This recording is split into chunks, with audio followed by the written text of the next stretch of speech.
grab the person nearest to you and dance, dance. Grab the nearest tree, the nearest grasshopper, the nearest crocodile, the nearest walrus. Dance, dance, woo! I say, Krishna, oh, oh, oh, oh, I am yours.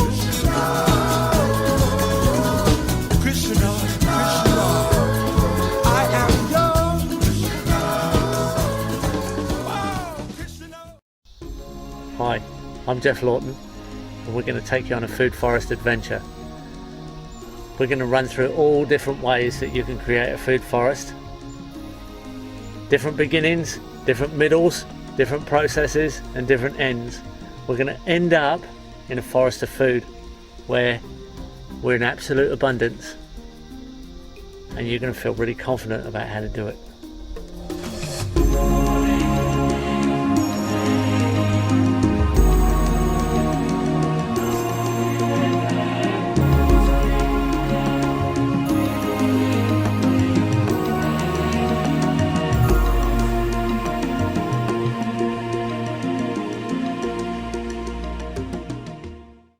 Well, explain a little bit about forests in terms that aren't quite so academic. When you're looking at the patterns of a forest, you don't need to look at the botany. You need to look at the actual, literally the patterns of a forest. So, starting off at the forest floor, we can define it simply, and we need to simplify things. Nature's quite complicated, so if we can look at things in simple, simplified forms, we get kind of a mainframe understanding. So if you look at a forest, you can classify a forest initially with your climax trees. So you have a climax layer of forest. That's the canopy, that's the large trees. And then underneath those, you get another layer of trees that don't quite make it to the canopy, and they're in the shade of the climax, and these are the understory trees. So understory in the shade. Underneath those again, there's another layer. So this is the shrubs and bushes that are lower again. They're still woody plants, they're not herbaceous plants, non-woody plants, but they're shrubs and bushes, and they generally don't have a trunk. Then lower down we end up getting into herbaceous plants, little plants that don't have any wood. In some climates there's two layers of these, especially the cold climates. The cold temperate climates that have winter rain and summer dry, they can have two layers of herbs, the typical European climate. But we'll just put it in as one layer. So you have the herbs. Below there again, we can have a ground covering layer. The plants that are prostrate and creep across the ground. They can be woody and non-woody, but they're physically a ground covering function or layer. So you have your ground covers.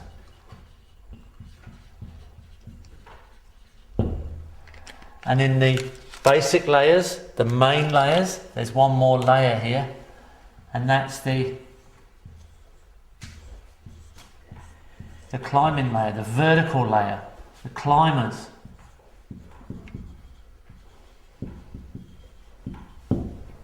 These are the main layers of a forest. Let's count them through.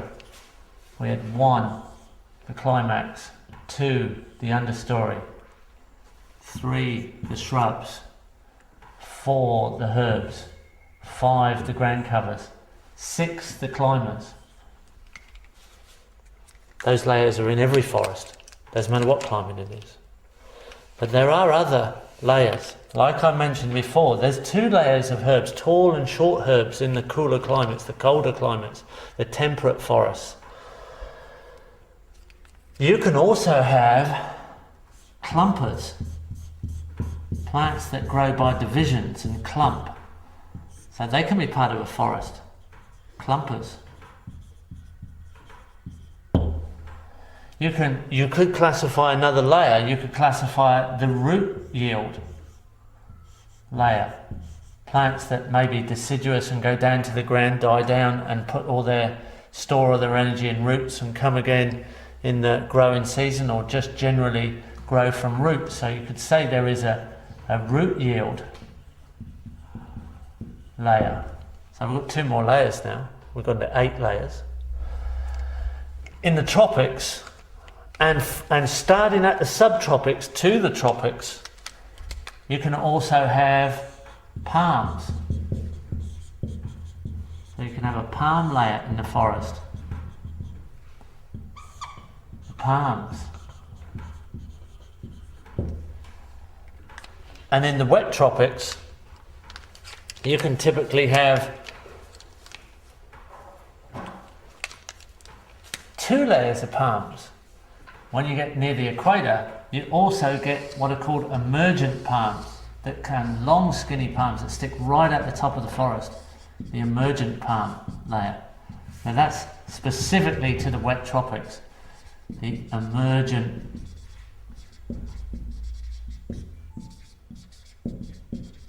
palms. You don't need to know anything about botany. You don't really need to know anything about ecology.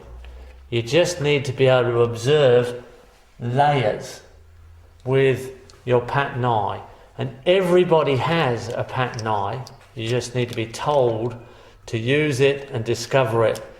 It's a inherent function that we have to be able to recognize form and pattern and shapes, particularly in nature, because we love those patterns.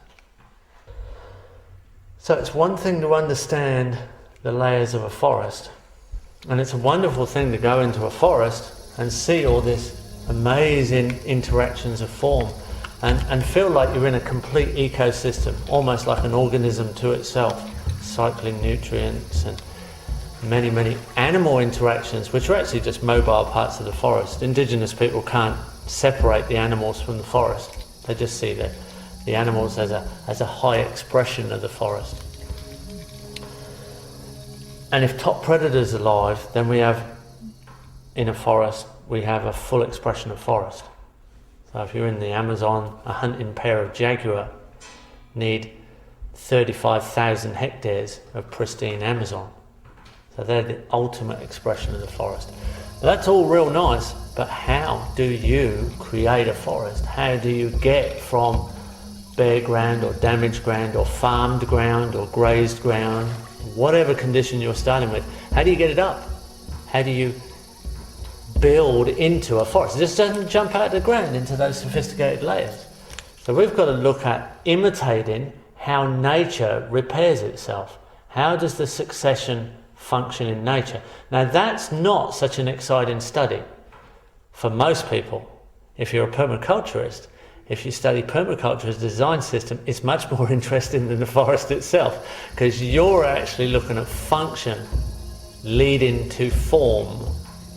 So it's the mechanics, it's the engineering, it's the design study of the ecology.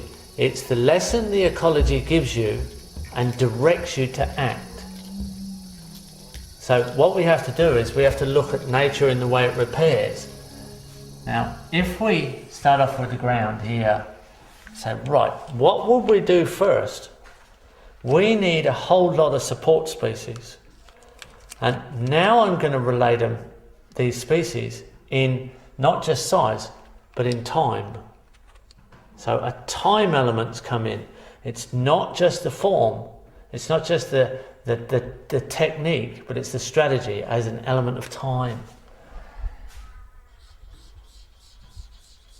We can put in our ground cover just to repair the ground, just to put an initial cover. This is often a nitrogen fixing plant.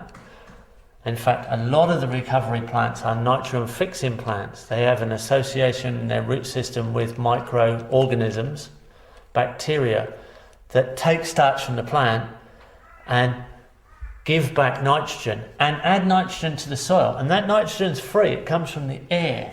So there's nitrogen fixation in the soil. And this plant, this ground cover, can be mass planted, and it's only going to live for one season. It's got 6 months to get all its growing done. So it has to do everything fast. The next element would be a small bush, also fixing nitrogen in the soil. Selected out of those particular plants which are leguminous, nitrogen fixing, the peas and the beans family. And this one would live for a little bit longer. So this would be what we call a short term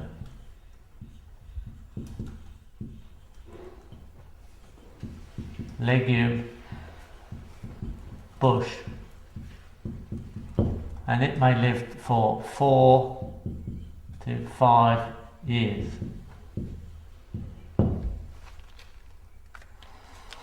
Our next, and that can be planted, or these two can be planted by seed. Our next one can be planted by seed or as a small tree, a small potted tree from a nursery, and it will also be fixing nitrogen.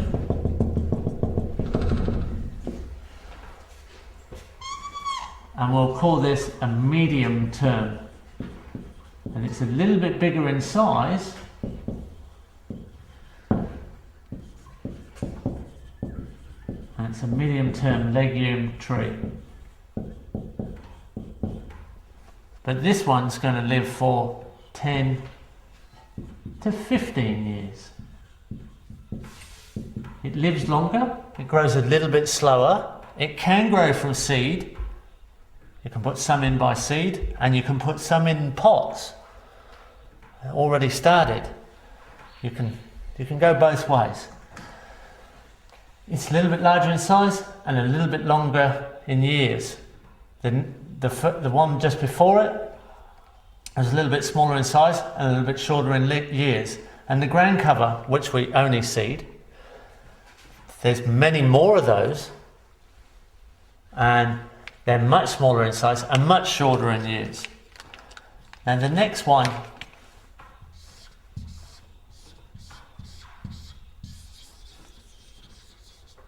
is larger in size again, and this is the long-term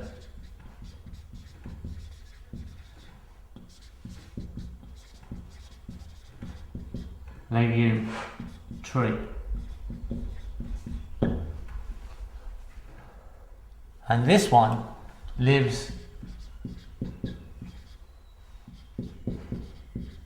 full term. It goes on as a canopy tree of the forest, and it has long-term cycles of nitrogen in the ground. Now, there's in just a few square meters, there's hundreds of thousands of these. There's tens of thousands of these. There's thousands of these. And there's only 100 of these. When the forest is mature and it's gone through these cycles in time and space, in 6 months they're all gone. There might be a few around the edge that regenerate, but not many. In the end, There's very few of those. There's maybe 10 here and there around the edge. With the medium-term legume trees, there's maybe 100, maybe only 50, and most of them have been used for mulch. And of the long-term legume trees, there's probably only 10 left. Just 10, or maybe even just 5. And that's over 1,000 square meters, if you're relating it to size. So they have time stacked out of the equation. We have overstacked the ground. Now, what is important is that while all this has been going on, so has the fruit trees. So inside this, we've had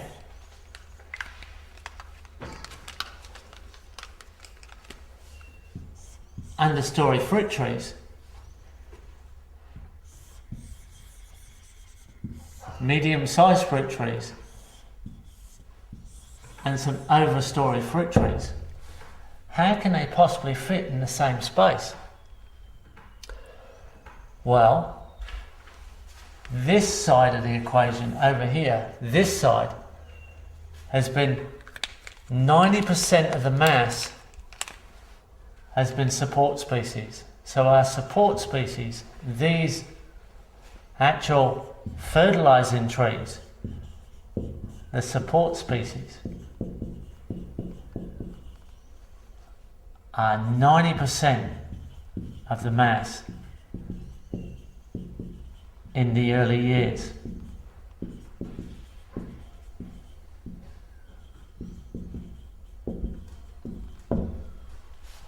And the fruit trees, or the productive trees, because they might not all be fruit, there might be other types of productions in this forest. The productive trees are 10% of the mass.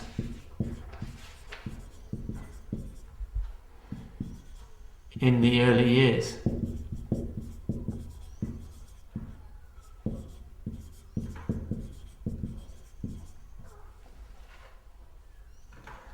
At the end, it reverses. At climax,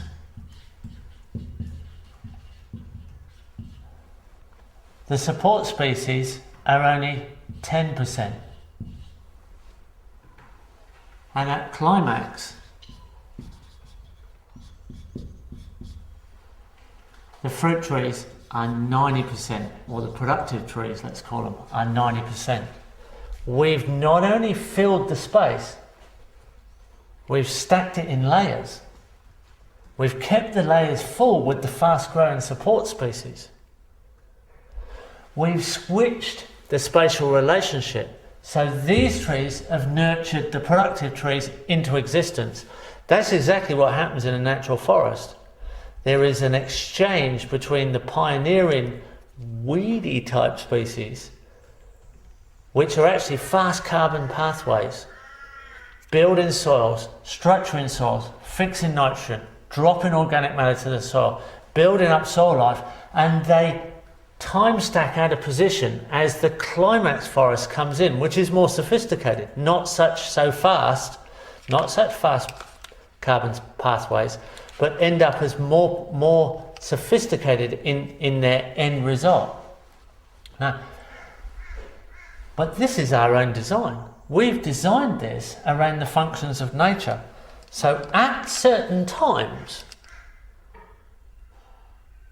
and it's very relevant, we choose the right time, more timing, not just technique, strategy again coming in.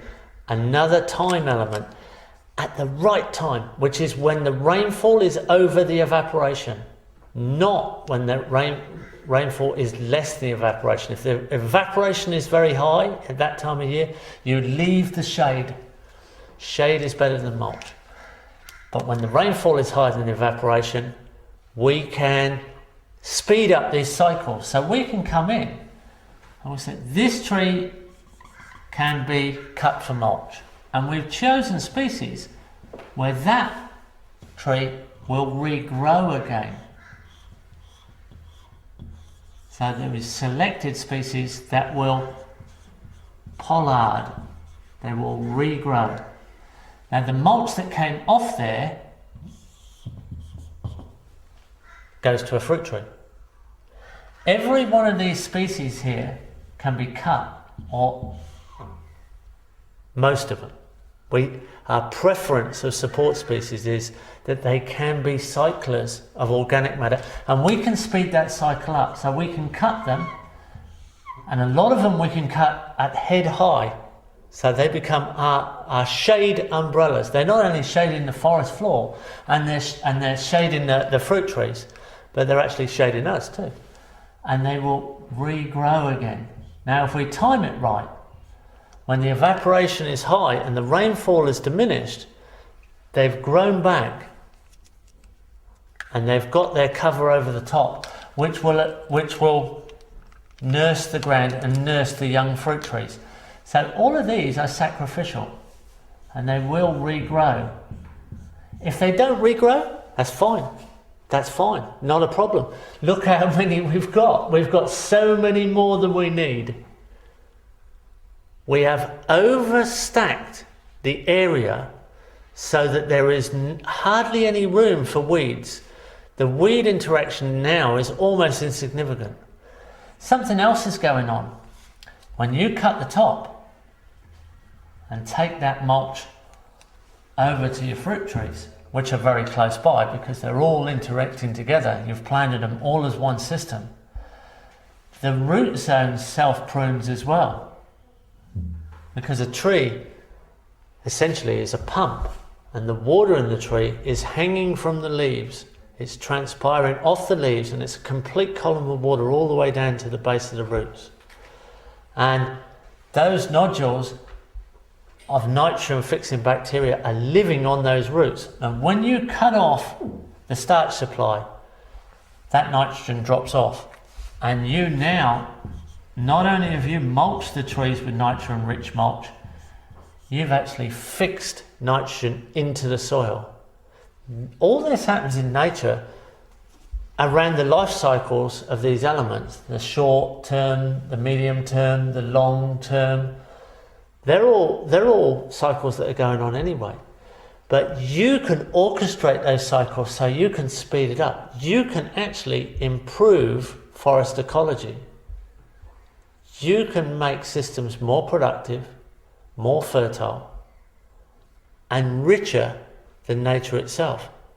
And especially now, where we have the world's species of productive trees and plants, more and more we have collections of mass diversity from completely around the globe that we can put into these mixes.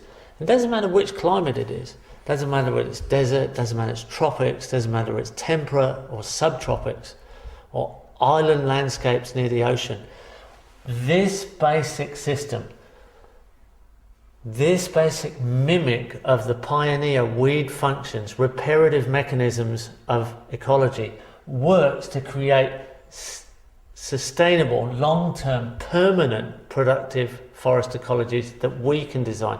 We can do it. We just have to put the right elements to work for us. And it will go on indefinitely. And that's what we are demonstrating while we go around teaching people how you can do these cycles of nutrient with the support species of trees, leading towards long-term diverse forests of production.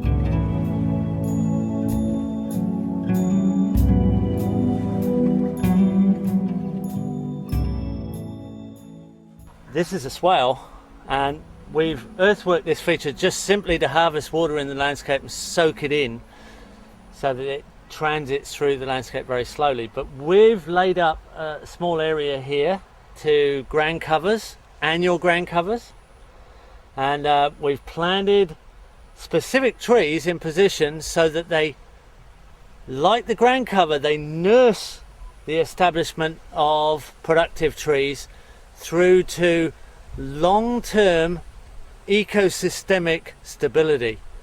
And we're going to start that process with a few students of ours here, northern New South Wales, the home of the Permaculture Research Institute. And just behind us is a massive green, which is a food forest, which is about 6 years old. And we're going to show you the succession from the very beginning through to a very nice established system where you'll realize how comfortable and pretty and entertaining and productive and also energy efficient these systems are. They're really like the ultimate comfortable habitat of humanity. Right now we're coming into winter, so we've still got a little bit of summer weather left. So we're going to mix up two different types of fast legume cover crops. One will be a cowpea, which is a summer legume, and there's this little fella here. It's actually already coming up and it's already starting to play its part, but it'll die pretty fast. This one will die as soon as we get cold weather. They give us a bit of cover and a little bit of insurance. And then this one, this is a lupin, and that's a winter legume, and that'll live till the end of the winter. And this is the time of year when winter's just about to start, so this will be our main ground cover for the 6 months, and we'll put a few more in as well. But they're just the very first recovery crops, and we're going to put a nitrogen fixing bacteria on top of the seed. It's suspended in a peat, and in here are millions of tiny root nodule bacteria, and these little bacteria, they live in association with the roots and they fix atmospheric nitrogen in the soil. They exchange the nitrogen with the plant, so the plant gets a lot of nitrogen feed, but the little bacteria get starch from the plant, sugars, base sugars that the plant just makes from sunlight, the wonder of photosynthesis. Here we go. Come on in. There we go. There's enough in here to do 100 kilos, so that's well and truly enough there of our cowpea inoculant. And then here's our lupin inoculant. Put a bit of that in there. Plenty. That's absolutely plenty. There's gazillions of little organisms just gone into that water, and I mix them up, attach them to the seed.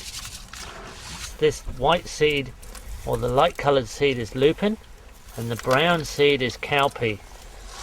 The cowpea is the summer legume, and the lupin is the winter legume. So we're right on a change of season here. So we're putting two different types in. We'll get a bit of summer growth, and then it will die off as we get cold weather, and then the winter growth will take over and run for the whole winter. And it'll be our nurse crop. And there's our bacteria. See, it's all gone slimy. That's peat with bacteria in it. And there's millions of little organisms in there that are already attaching to the seed. So they'll be in position as soon as they start any kind of germination. They'll be fixing nitrogen in the soil. Alright, so all we have to do now is carefully spread this on the bare soil as our main cover crop. And we're going to go across the whole system and kind of pepper it with seed. So once we've peppered it all with an even coat of seed, then we'll start this sort of complicated, but we can explain why it's a little bit complicated, but it's really interesting combination of species we're going to put together. That'll start a natural evolution of forest, but a designer forest, a forest that's really productive. A week later, this is what it starts to look like. The cowpea's up, and it's already putting its little holding roots down and starting to fix nitrogen already. And the little feathery plant here, lupin, it's also starting to grow. So there's a stable layer of plants coming up, and they're going to give us our first sort of cover and stability, and start to sort of exchange elements with the soil as well as protect the soil. So this is the beginnings of the food forest, and the very first sort of action that happens, and it's all going to go quite rampant from here. The next seeds we're going to put in are very fast, short-lived trees that live for just a few years, and they're our secondary cover. They'll be our long-term mulch. We don't have to introduce any mulch after a while. We're going to grow our organic matter on site. We're just manipulating the fast carbon pathways that are quite contentiously called weeds in a lot of places. They're almost like hard-working immigrants in a lot of countries. They come in and do a lot of the groundwork where the locals haven't really got the ability to do it anymore. So these fast-growing plants do a lot of work. They assemble a lot of elements so that a succession can come through, and we can orchestrate that succession to be in our favour in all kinds of productive forms. This is Lucina, and it's a sort of world famous legume tree of the subtropics and tropics. Grows in the deserts even, and it lives for about 10 to 15 years, and will be one of our longer term nitrogen fixing trees. It won't be here at the very end, but it will be here in the mid-term, and it will be chopped and dropped as mulch as an addition to the soil. So it will be fixing nitrogen and creating mulch, and a medium to long-term shelter for the small fruit trees.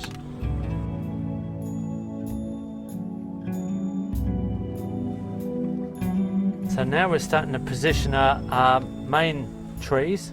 This is a legume called ice cream bean, Inga edulis, and it'll be a long-term legume that lives with the food forest for a very long time as a sort of nurse support species. This particular tree will be a shelter after a few years of the fruit trees, and just below us we've already positioned a rose apple, a subtropical fruit tree, and there'll be other trees positioned. Now these trees, they'll actually get a little bit more special attention. That's what this messy cardboard is for. We're going to cardboard and paper mulch around them and give them an extra bit of straw mulch so they get a really good start in life. These we can't afford to lose, and most of the support species that we plant have these nitrogen fixing nodules on them. There it is. It's a little colony of rhizobium, meaning root, rhizobium bacteria. And when we prune this tree later on, when we cut the top of it for mulch, it'll regrow.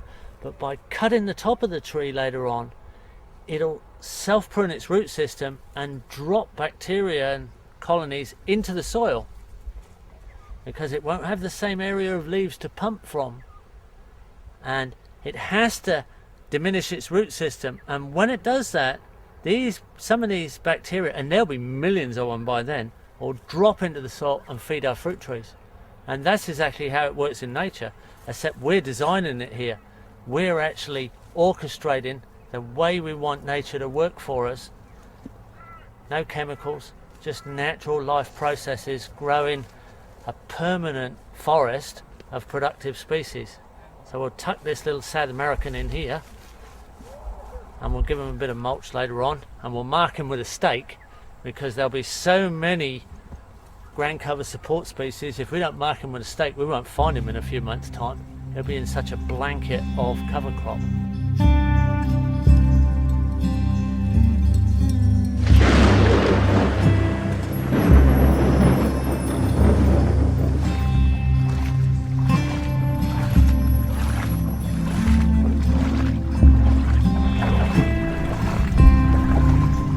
Well, no shortage of irrigation on this one. The rain's soaking into the swale mound. The food forest just 3 months old, multi-species coming into all different layers, and it's well and truly on its way. And with a passive swale irrigation like this, you really can't fail. Casuarina, an Australian tree that fixes nitrogen like a legume, although it's not a legume, and fixes phosphate with a fungal relationship. So a great support tree, and it works well on the back of the swale. Doesn't have to be spoilt on the front. Can go both sides, but doing a great job here. Just 12 weeks old.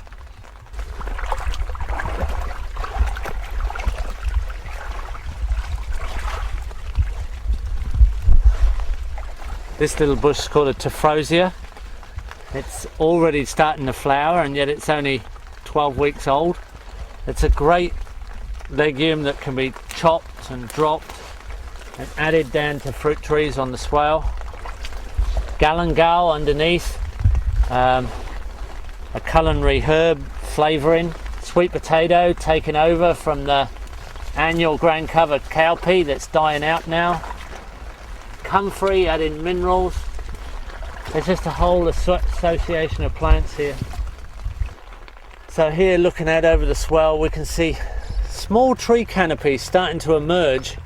Pigeon pea, even sacred basil, different types of cassias, clumping bamboos, fruit trees like rose apple and mulberry. We've got chourasiya legumes, schizalobium legumes, tipuana tipu, ice cream beans. There's mangoes and citrus. All kinds of mixtures are starting to emerge, and the canopies, although it's small, it's full, and it's sheltering the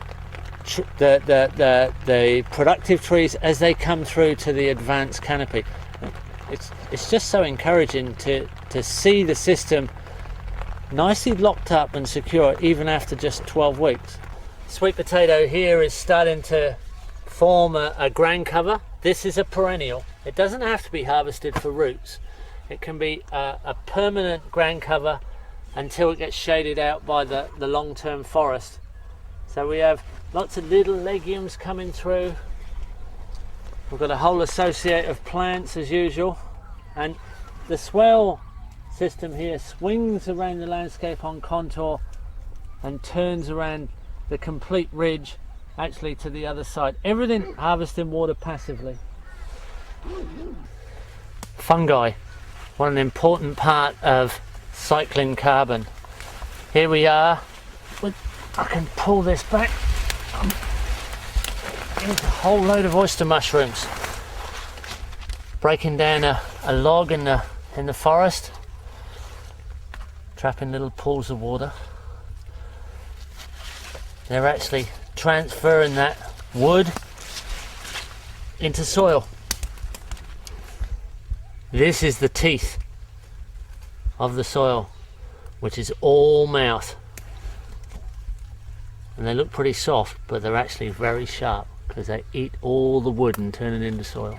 An essential part of forests is understanding that without the fungi, we can't create the forest.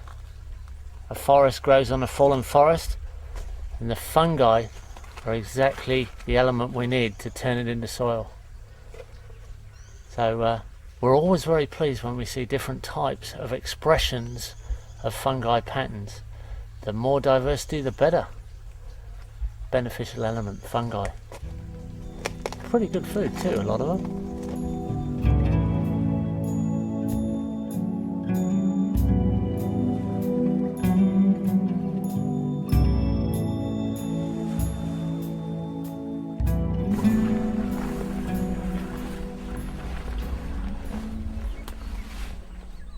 So this is a weed system that's just naturally occurred. An assembly of plants that have just appeared from the landscape. This side is kind of a designer weed system. We've mimicked the weeds that occur in nature and their fast carbon pathways, but we put in particular design elements, short-term, long-term, ground cover, tubers, bushes, and we've occupied all the space that would normally be taken by not such friendly weed regimes. we've used the systems of nature, we've used the systems of weed domination in our own design to end up in the future in a very permanent productive forest. So it's not being angry and it's not being prejudiced about the way nature works and how weeds come into the picture, but actually using their strengths, using their functions to get a result that you want. Here we're starting to see a complexity of pattern and form as it emerges out as the young food forest. And when you realize how much work these different trees are doing to actually support the young fruit trees, it's a very beautiful thing to see all this diversity. Interactive diversity is how these systems stay stable and build stability. And that's a very important part of design, the interactivity of diverse multifunctional elements.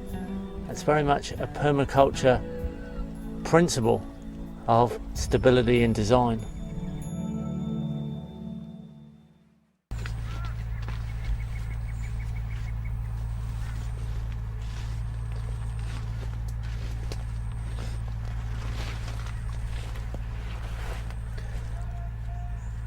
Here we are in a more advanced system. This is just a few years in front, and the ground cover is now quite consistent, mostly sweet potato with arrowroot coming through as chop and drop mulch, and a whole assembly of fruit trees and some longer term legumes that we're cutting for mulch at certain times. Fruits falling off the trees, and it's all looking pretty stable actually. It's quite uniform now. If I just reveal this, we're going to have quite a lot of citrus pretty soon too as the winter comes on. Quite a lot of mulch plants like this crotalaria that's good nitrogen fixing legume. There's a few flowers. Just as a distraction of colour distraction for pests, scent distraction for pests. So it's quite a uniform system. If you have a plague of grasshoppers, you have a deficiency of ground birds. Your ground bird habitat is diminished. So in a very blunt and kind of interesting way, you can put turkeys over grasshoppers, and for every 3 kilos of grasshoppers you can get 1 kilo of turkey. So you don't have a grasshopper plague, you have a turkey deficiency. So if you can put up ground bird habitat and a balanced habitat, you won't have a grasshopper problem. Much the same as if you have a snail or slug problem, you have a duck deficiency. And if you don't want to keep ducks, you can have a stumpy-tailed lizard, big fat lizards of Australia that the Aboriginal people in this country call land mullets, because they were also a food source for the native people of Australia. And they eat slugs and snails, and they'll live in your garden or in your food forest very happily. If you have a lot of slugs and snails, they'll bring them into balance, and they just need a pipe or a hollow log in the mulch, and they live for up to 30 years. They're a very long-term element. They'll live longer than your ducks.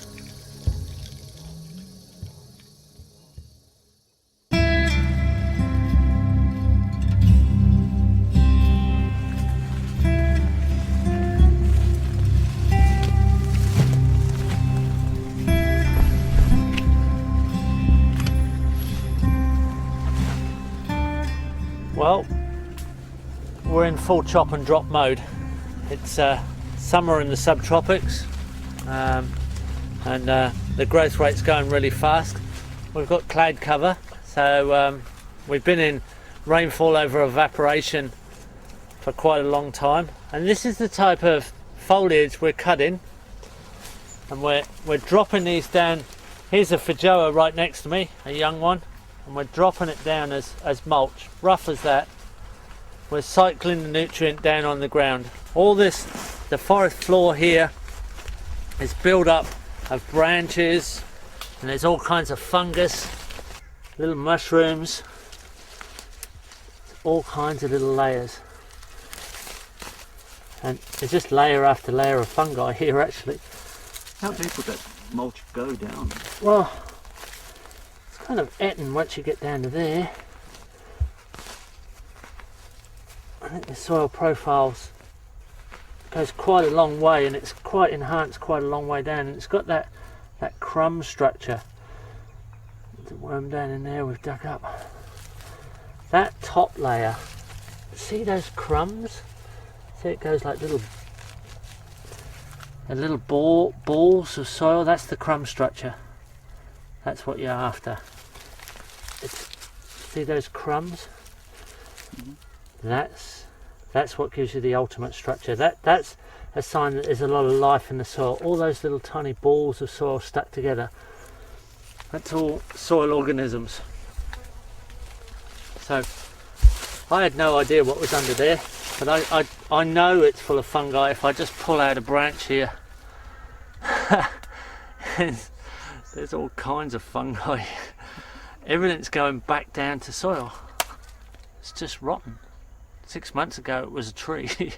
We've purposely put it back down to the soil. It's ashes to ashes, dust to dust, and we're manipulating it to an end result of permanent productivity. Over on this side you can see some of these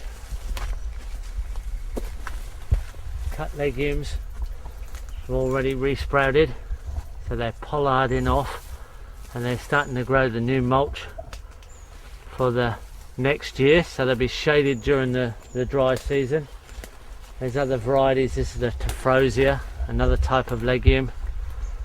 But in amongst us there are also the long-term legumes. So leaning right in here is a Tipuana tipu.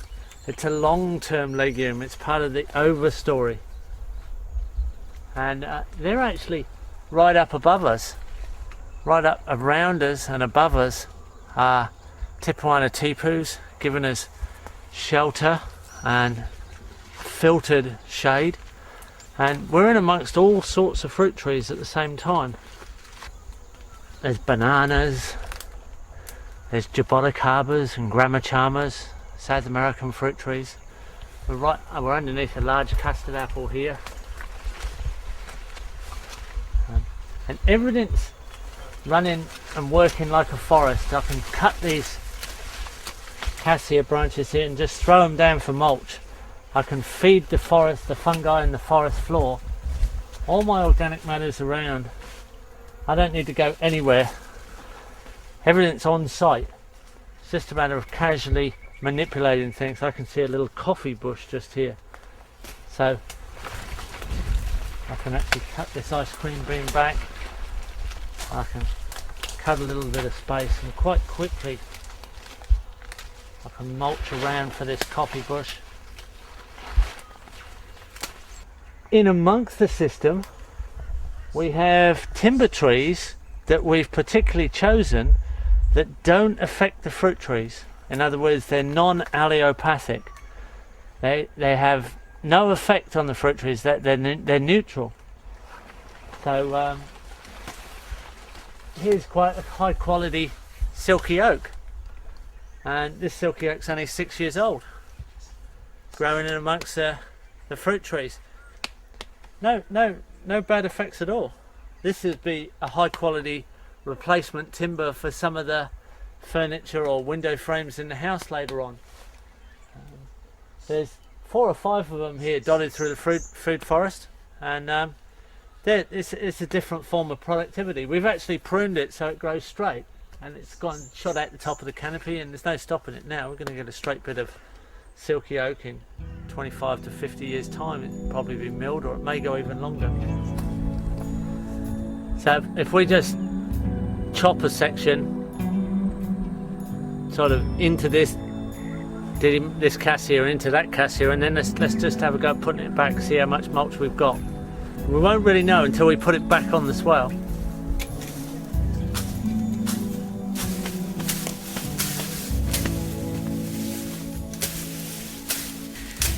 Here we are on a larger outer zone system. We're on a swale again, a main frame swale, and we're a long way from the house, so we're in a less maintained system.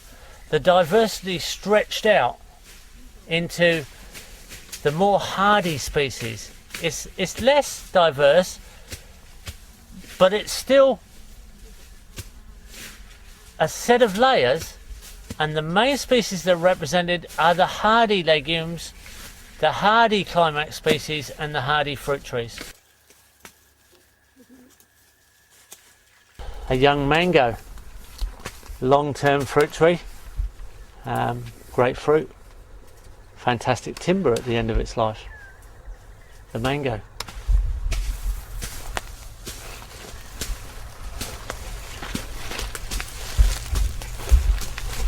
Custard apples. Look at them. Fruit in all on its own. The Annona genus. There's quite a few in the custard apple family, and they're indicating they grow really well on this property. This one's grown all on its own and produced pretty good looking fruit.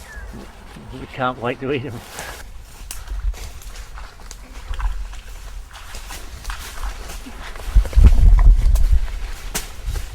Growing in the shade of the Inga and on the top of the mound, an avocado. Needs no introduction. Fantastic fruit tree.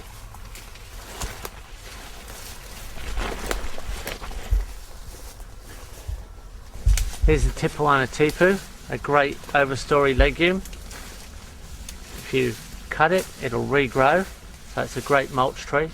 Loses all its leaves in the dry spring of the subtropics and puts them all on 10 days later. Fantastic overstory of our climate.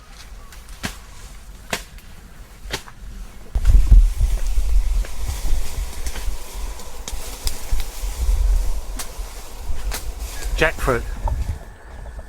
The largest fruit in the world in size, the jackfruit.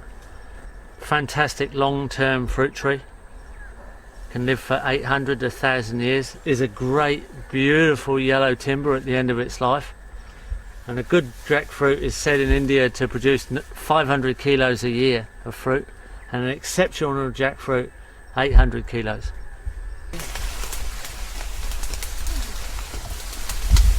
We have tropical yams climbing up the ice cream bean. Good root yield. And here's another big avocado. 6 years old. This should go on for many years. It's a highly productive tree. It's already fruited twice. And we couldn't really ask for much better than that in 6 years without any effort. Really. Pretty good. This goes for 400 meters. This is 400 meters on contour. It back floods 1/2 meter deep on the maximum rains before it overflows, and it fills 3 dams in the process. So there's 3 main dams on the property that are filled by this swell, and then they back flood up for 400 meters, and all of that water soaks into the landscape. That water then very slowly plumes through the landscape and feeds swales lower down. So this is our main frame and the highest swale for the highest dams. Once we have a mature system, or a system that's close to climax and maturity, it's very, very easy to add on. The hard bit is getting it started. That's why a swale comes in so handy.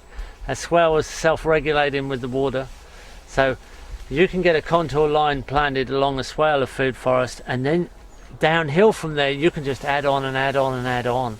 It's very easy to extend the edge because you already have stability on one side and the water's going down, it's not going up. So you can chase the water down with the forest and it just extends out through the system. So we're now implementing more and more swales downhill from this one major swale. Each one will be forested and be a major division in the property pattern. We're stacking the soil with succession. We're speeding up the succession ourselves. And we can be casual about it and then do it slowly if we haven't got time, or we can speed it up and rev it up and make it all happen a lot quicker and more productively. It's up to us. There's no panic about this. You can do it any way you like. The main thing is that even a vague system like this works. Or you can go to a more intense system and a more diverse system, one with very, very special selected species, and look after it a little bit more, and you'll get a more diverse forest. So right from here at the fungus layer that's pulling in the dead wood, all the way to the canopy, we've got interactions and layers that are all playing their part and being a very special ecosystemic building process. Something that we love to be in amongst, and the wildlife loves to interact with as well.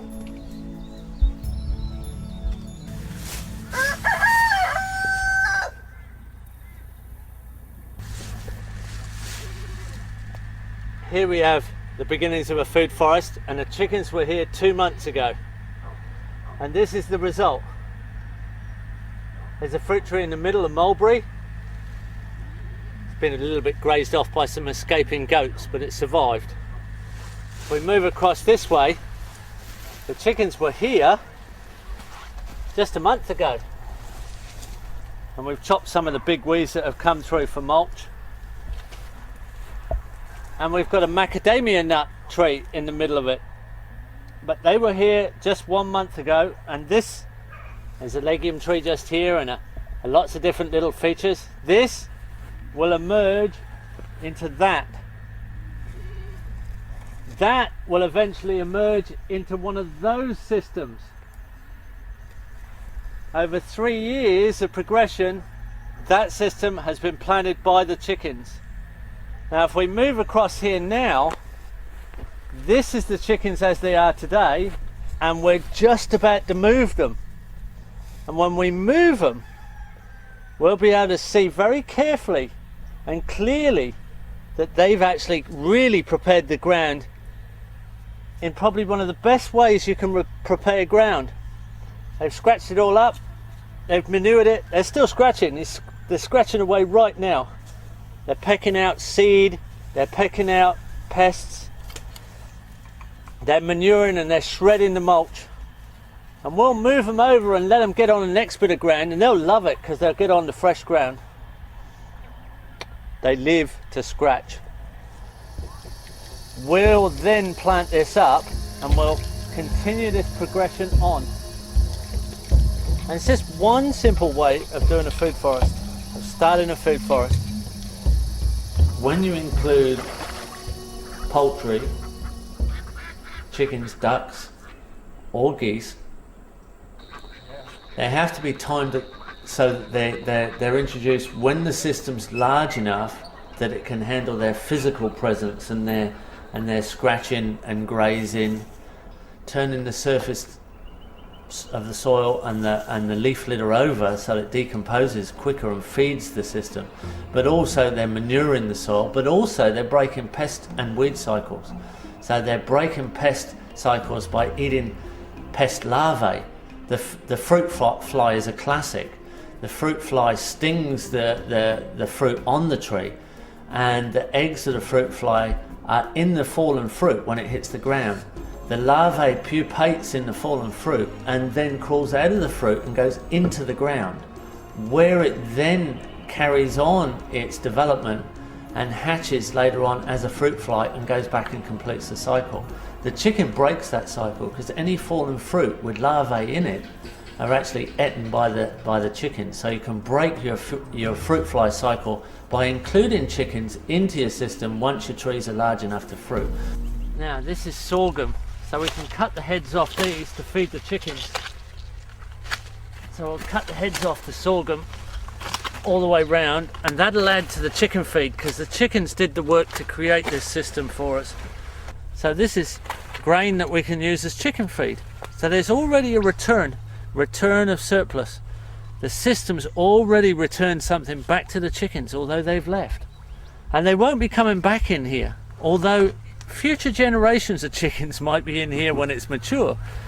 but they won't be in here for a while because it's a young system. It has to be a lot more stable and it has to be older before it can handle chickens again. But they started it, we're giving them some return, and now we're going to chop and drop.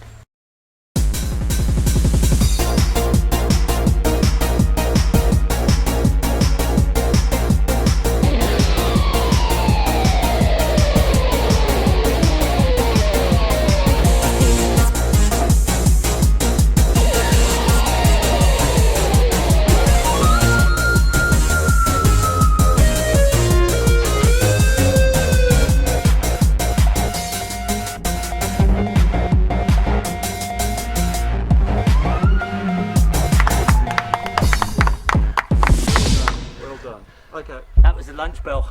Something 3 lunch bells. Food. There we go.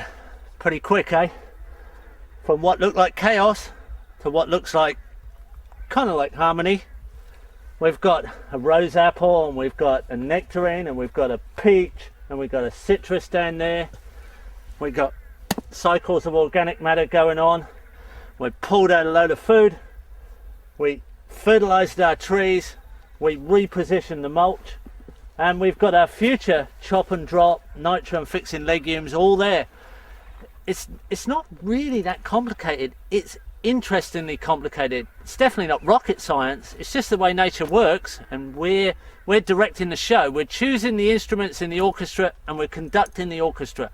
And this is only really this is less than a year old, I think. So this is only the beginning of permanence. And it's the beginning of the concerto really that we're conducting, and it's pretty good fun too.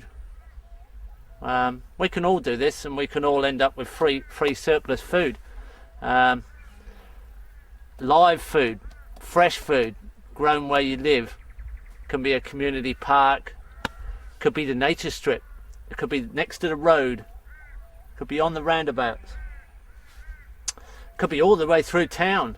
All the way through the city, and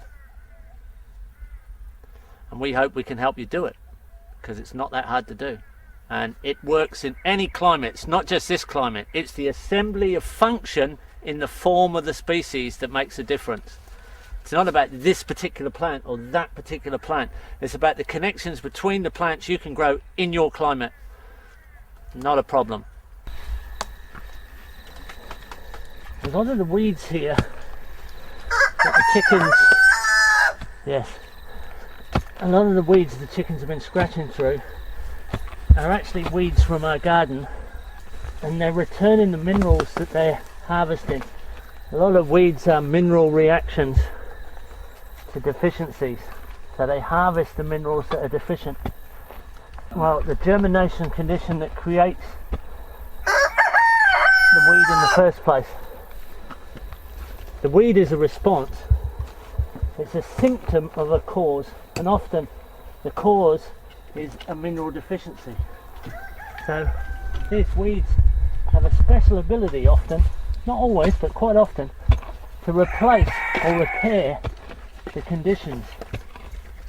So if there's a mineral deficiency, often the germination of the weeds and the return of the weed body to the soil repairs that deficiency. So weeds often repair the landscape so that it can go and advance through succession. What about these guys, darling? It's a process that's going on all the time. The weeds are remineralizing the land. If you burn the landscape, the weeds that come are fire weeds, and their bodies are always high in potassium because the fire depletes the landscape of potassium. Their roots pull it from deep down, bond it up in their bodies, and when they die they put it back to the surface. And that happens in numerous ways. There are some weeds that only germinate when there's compaction, and they have deep tap roots and they decompact the soil, so they're physical repair mechanisms. Then there's weeds that have hair roots, big hairnet roots, and they hold the soil together when it's too loose, and they don't germinate when it's compacted. They only germinate when it's overplayed and over loose. There are all these response mechanisms. Weeds really are They cauterize the wound of damage. That's what they really do. So all this mulch is a real concentration of the minerals that are deficient on this land. We also intentionally mineralize the land through our animal manures, so we make sure our animals are nice and healthy and feed them minerals every day, so their manure is something that produces soluble, plant soluble minerals.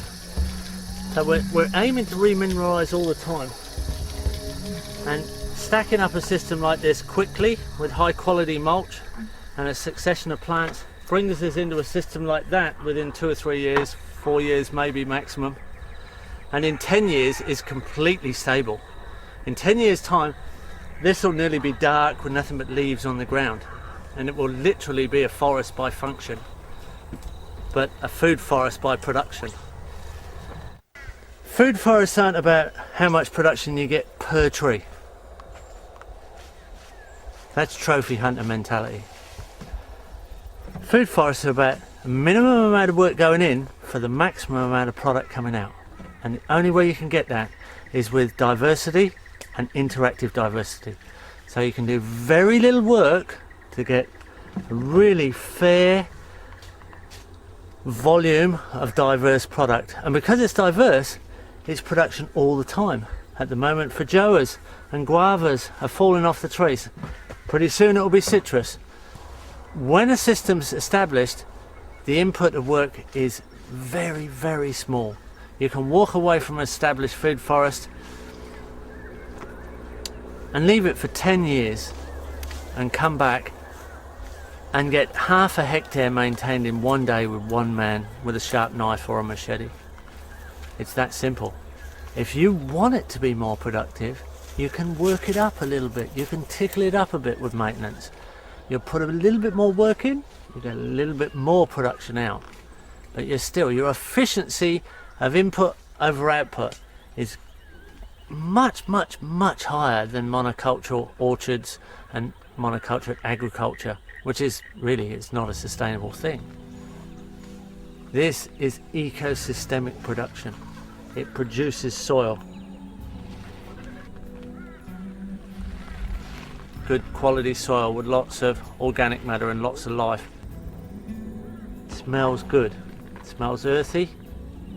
It's got lots of organic matter inputs.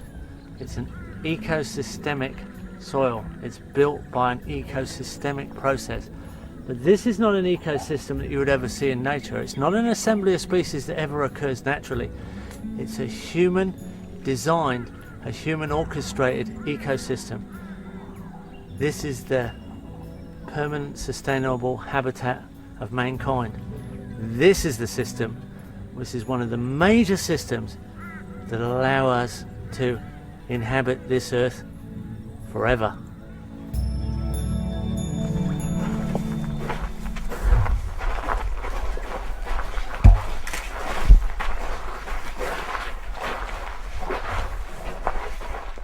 Well, here we are in the projects and the farm's nursery. Almost everything gets germinated in here, from vegetables and herbs through to nearly all the trees that we produce. We might just buy in some specialty fruit trees at times. All the support species are propagated here, and most of the fruit trees. We're bringing in seed, and we're collecting our own seed. We're bringing in new seed from outside. We find trees that we think have good potential, and we bring in the seed and we grow them on and trial them. And then we're actually growing our own seed as time goes on, and they're actually more and more speciated to be adapted to this site. So we have special seeds that they're actually more than local. They're actually residential. They're residential heritage seeds of this site, and they're very strong. And that's a formula we'll continue to teach on for people, to adapt your seeds to exactly your site. You really do get strong genetics then. This is our potting mix that we buy in for our nursery. We could make it, but it would be a lot of work. And this is an registered organic potting mix, so we're trying to stay true to the ethics all the way as completely organic. And this is our main mix that we blend up with sharp sands, river sands. After they've been in the polytunnel, they come into this shaded area to be potted on, and then they go into the sunny area to grow out. So this is their intermediate stage. They move through this area after potting on into the sun, and then onto the ground, in permanent positions hopefully.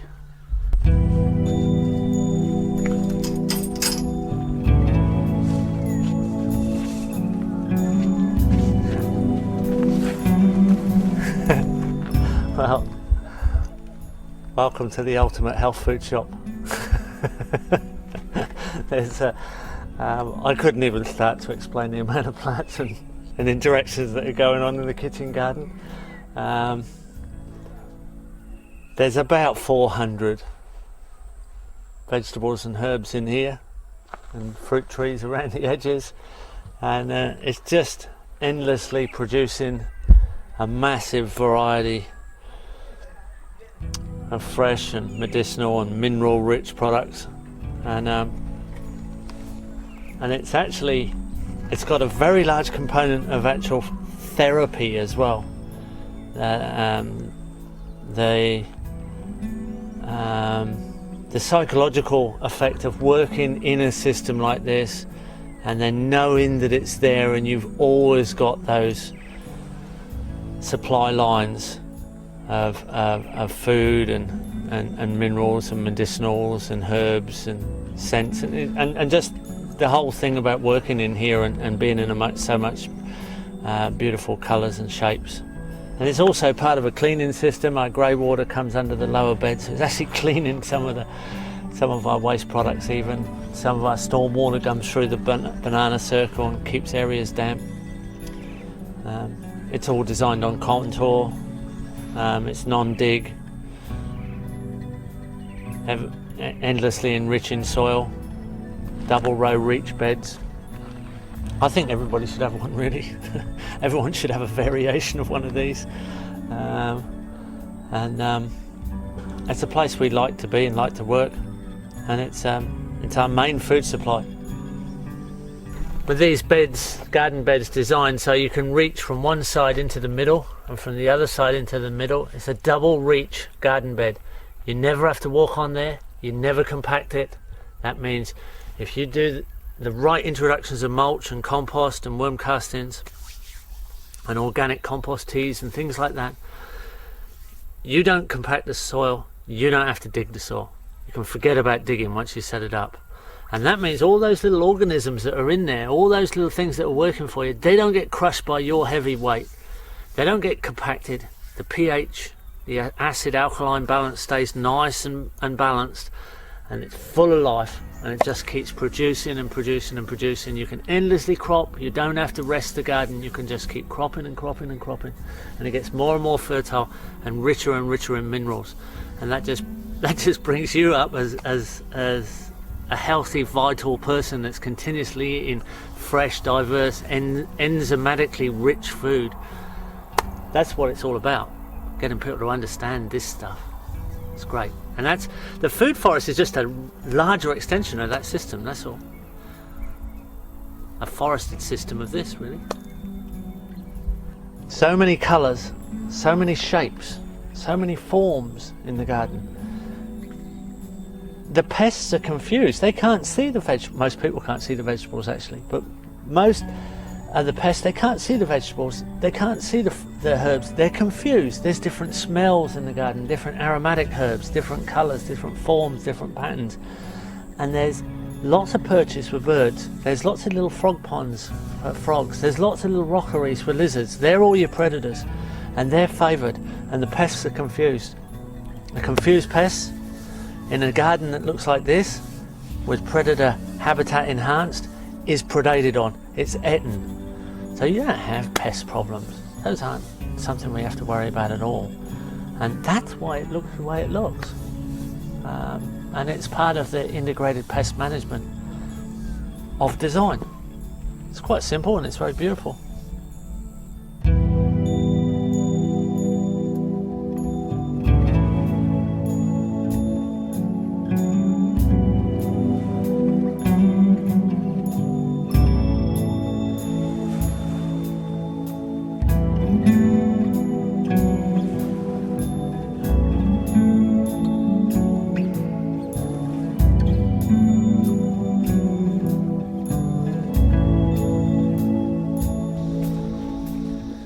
We're now on Tagari Farm.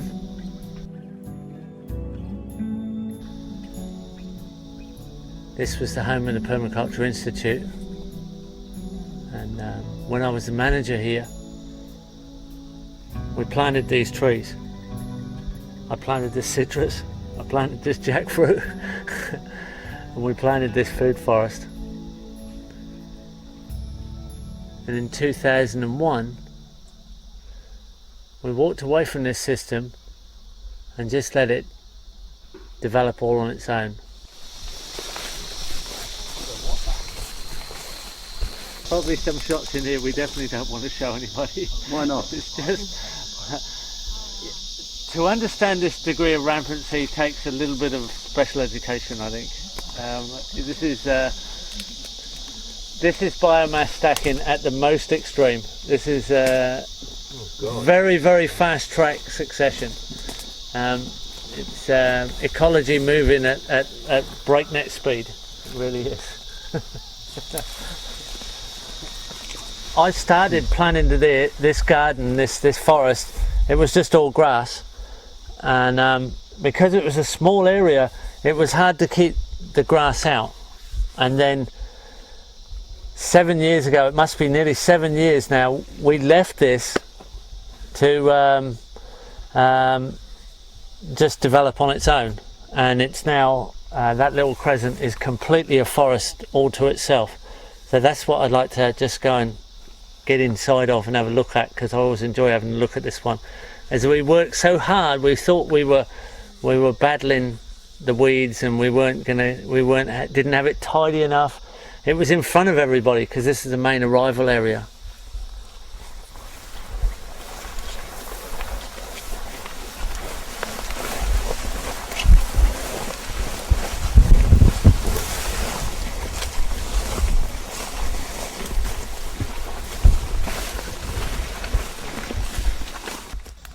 Here we are in a food forest that's about 9 years old, and we've got a complete overstory here. There's been no maintenance for at least 7 years. We're actually right underneath the jackfruit. There's a small jackfruit tree here. Just over here we have chocolate pudding fruit, another citrus. There's quite a lot of coffee in the understory. It's regulating itself exactly like a forest. It's maintaining itself like a natural forest.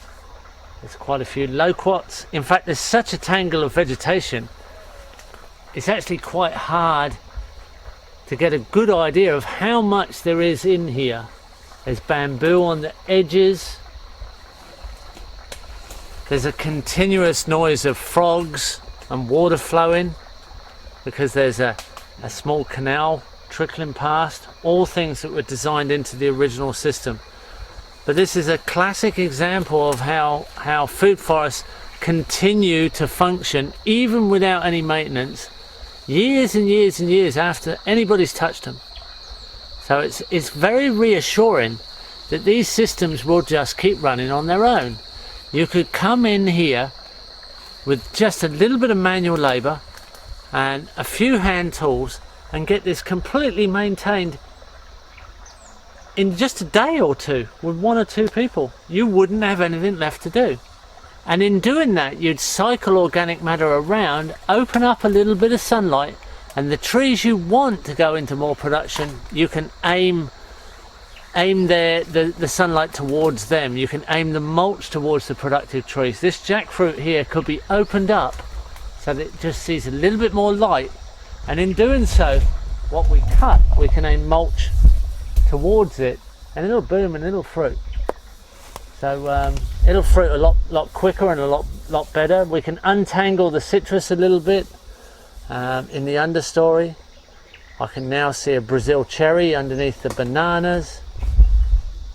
The longer you stay here, the more you can see, actually. All of this was 7 years ago. All of this was grass, and there's custard apples and loquats and citrus and rose apple and hoop pine and coffee and mulberry and white sapote, macadamia, some native trees, silky oak and casuarina, all mixed up, and it's just mostly just leaves on the ground, and there's even fruit trees germinating in the understory here. They won't get up to the light, but if there is ever a hole in the light, if there's ever a hole in the canopy, it's probably just going to get filled by a fruit tree, I think. I don't think you're going to stop it. You can't stop this being a forest. It will go on for a long time.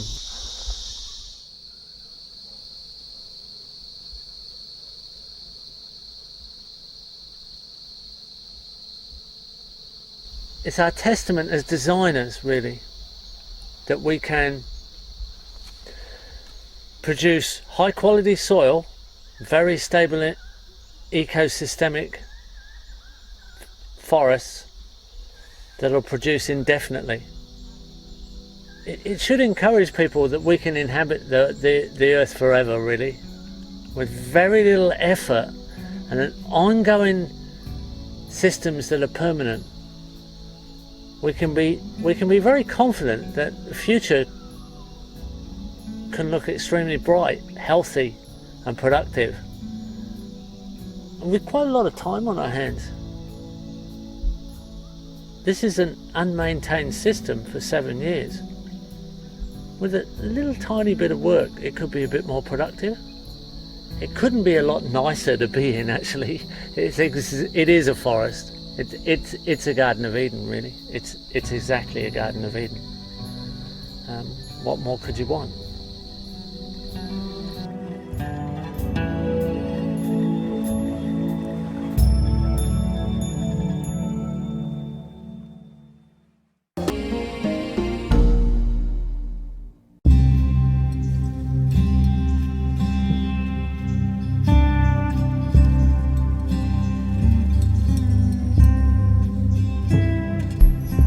We'd been looking around for a while for a place, and one of my customers had this for sale, and it was just a fluke that it was an old biodynamic farm and the history of it, so it was just by sheer coincidence that we bought it.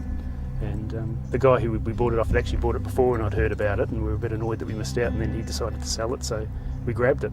Yeah. So how much did you know about gardening and food forests? Probably about as much as the average person living on a suburban block, yeah, so not much, no. But wanting to learn, and we sort of decided to throw ourselves in the deep end rather than trying to do it ourselves. If we bought this, then we could learn from what was here, yeah, and learn a lot faster too. The food forest is about 30 years old. It's 3.5 acres. It's a really good size, which was why it was originally chosen. It's got a very slight slope on it, and it's dead north facing. And it's sort of square, so it's just ideal. The maintenance, I probably spend, I'd say about a day every 2 weeks. You could spend a lot more or a lot less, but I find that's enjoyable and doesn't get too much hard work. These are really nice eating, the tamarillos. They're quite a fast growing tree. They only last about 3 years, but they're really prolific. I probably get a bucket full a week off of this tree. Patangas, Brazilian cherries. That's a really nice ripe. When they're ripe, they really fall off easily. Some of the trees are so prolific with fruit. And that's a persimmon. These are pomelos. They're about half grown. As you can see, they're like a grapefruit. But the trouble with grapefruit here is you get the fruit fly. Whereas because these have such a thick pith on them, it's about this thick, which is why they get so big. The fruit fly doesn't get in, so they're a lot better for the fruit fly in Queensland. So a lot of the things are planted, whereas you might not get them in other areas, but they grow really well here. So that's what I've found too. Some of the trees which I would have liked, to put in, they don't grow. Yeah, and they just create too many problems. You get the fruit flies, and then Japonica berry trees. These ones here, there's no fruit on them at the moment. but all the bark gets covered with the fruit. It's like a little round dark grape, and they're really good too because the skin's really thin, and you think the fruit fly would get them, but don't have any problems with fruit fly compared to some of the other things. Tried growing the grapes, but they didn't work, it was too wet, and these are far superior. There's different ones like this one, and this one here's a King Japonica, which has a lot bigger, sort of a little bit more furry fruit, whereas the other one you'd swear you're eating black muscatel grape, and twice as juicy. You never see them for sale though, because they've got a shelf life of about a day. So there's a lot of exotic fruit that isn't sort of well known. Yeah, and that's some of the best eating fruit. It's fantastic. Because it can't keep. And Yeah, so- you're pretty much eating it fresh off the tree. and do you do that? Do you find yourself, you get a lot of nourishment? Yeah. I find for every day I spend, well, if I spend half a day working on the farm, I spend half a day wandering around enjoying it and eating. Yeah, or just wandering around having a beer. There's lots of bamboos around the property, lots of pink cedars, and also lots of these sapotes. What are these? Here. These are white sapotes, which are like a vanilla ice cream fruit. Black walnut tree. They come from North America.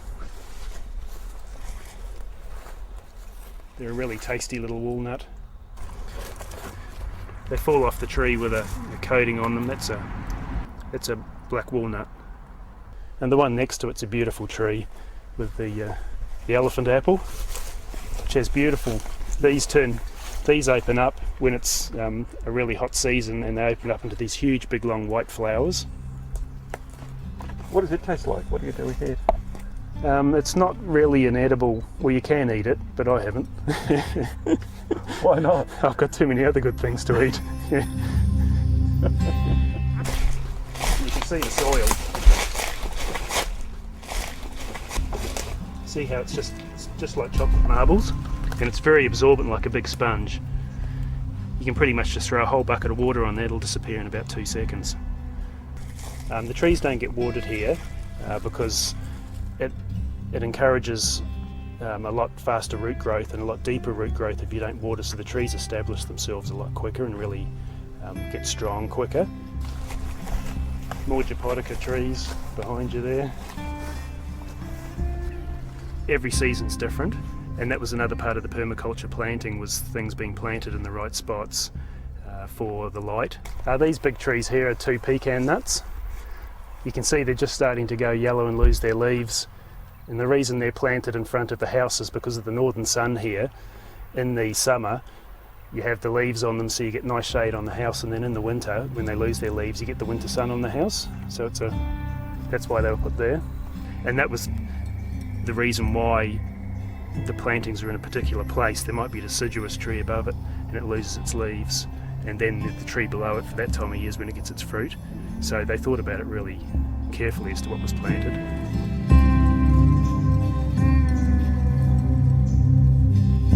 As you can see, not all of the farm is cleared. This area here, there's a big macadamia nut tree that's fallen down, and this is also the centre of the property, so I've sort of left this area here as a bit of a sink for lizards, snakes, insects, other things that live on the property that have somewhere to go and still come out and do work around your property. So it's important to have some area which isn't all cleared.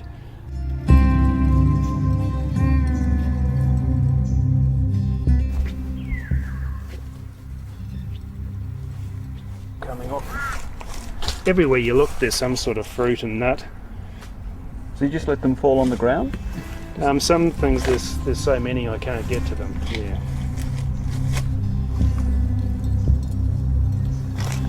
Originally there would have been a lot of nitrogen fixing legume trees like the coral trees, the calliandras, which are grown for mulch, so eventually you use those up. Some of them keep growing, as you can see around further where they're still growing, we keep mulching them, but a lot of those are actually used as food for the growing trees, so there's a bit of a reversal where in the beginning there was quite a lot.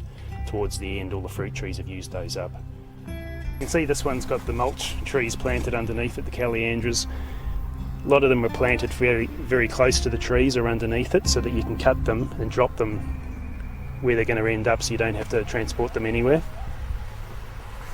And there's also a lot of ground covers like this here Some of the trees have mulch under, some of them have like what's called a living mulch, which is actually a ground cover. A lot of them are nitrogen fixing. And the other things on the farm like this here is what's called Pinto's peanut. It's a living ground cover for orchards, and it's another nitrogen fixing legume. And this one's really good because you can mow it, so it tolerates quite low mowing, which is really safe with snakes and if you've got lots of people or kids wandering around. A lot of trees are companion planted. Since you don't want to spray to control pests, it's a far better idea to plant a plant next to it which would attract the bird that would eat that particular pest. Which is one thing I've learnt with biodynamics. The first thing you do is you buy a bird watching book so that you can tell what birds are on your property, and also with what birds like those bugs. So if you have a problem, you can plant more of those trees. Love this tree. What do we got here? This is a award-winning jackfruit tree. This tree just won a lot of awards. A lot of people have told me that they've eaten the fruit off it over the last 20 years. What does it taste like? A lot of people say it really stinks, like it smells like rotten meat when you open it up, and if you can get past the smell, the taste is really beautiful. To me it's like a pineapple, mango, passion fruit flavour, and I think it's the smell that puts people off, or when you eat something that's the smell as well. So but for me it doesn't bother me, and you can dry it, you can use all parts of the jackfruit. There's medicinal purposes, there's medicinal uses for a lot of the trees here as well, I've found. But it's a great learning process along the way, and it's really the only way to learn is to jump in the deep end and actually go through all the problems and learn why things are happening and pests and diseases. And have you made any mistakes? Oh, lots of mistakes, but that's also how you learn. And the experimentation with things, to actually check out if things really do work, like the biodynamics. You can see gains from doing things a particular way, and the organic side of things. So what mistakes have you made? I think the main mistake I made was trying to do too much, and I found that you actually get in the way of nature, and it's actually better to do less and just stay out of the way of nature and let it take its course. And you can't keep everything neat and tidy, and some things that need to die, it's part of the life of other plants. So the whole cycle, just learning all of that is probably the biggest thing that I've learnt. Yeah, it's galahs.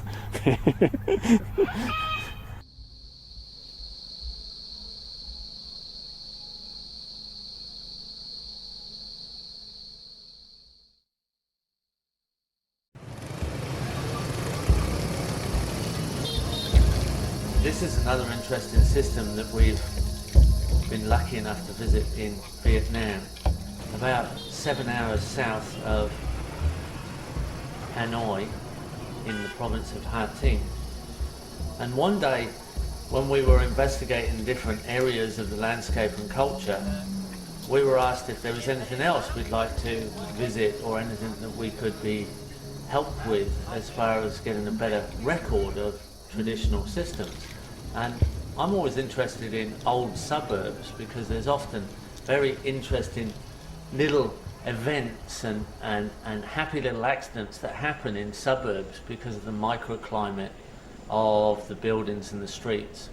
So that's why I'd like to see an old suburb, and so I could just do a check on the possibilities of different trees and different systems that might have been established. Well, this was interpreted in a form that is quite different to an old suburb that we understand in Australia or most of the developed world.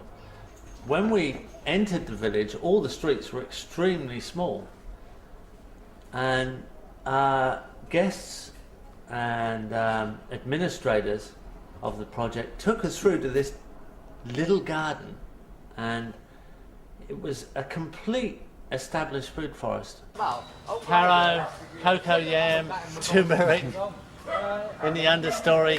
It's just ancient food forest, the whole thing. And everything was extremely well established. Small gardens of vegetables underneath fruit trees, large fruit trees, palms, climbing productive plants like black pepper, specific gardens with pineapples and turmeric and galangal and clumping onions, and borders with herbs, bananas, papayas, many varieties of fruit tree in the understory, emergent palms coming out of the canopy, small animals, even a small grazing cow under the canopy, deer in a compound which are used for their horns as a medicinal harvest. And the old gentleman and his wife were processing some food for their meal. They showed us around, and I casually asked, how long have they been there? How long has this system been established? And it turns out about 2 acres of ground, probably a little bit less, has been in the family for 28 generations. So it's a completely different timescale of establishment, because everything has been tried and tested. The bees' hives were all natural bees' hives in hollow logs. All the medicinal plants, in fact every plant, every tree, just about every plant and every tree in the system had a use and a story, and if it wasn't a specific regularly used food, it was a very specific medicine or herbal tonic. And the knowledge was just encyclopedic. You could write a book just on this one small garden. The gentleman and his wife are both in their 80s, and their varieties of fruit trees are also have been there for so long, and they are some of the older varieties that have been well tried and tested.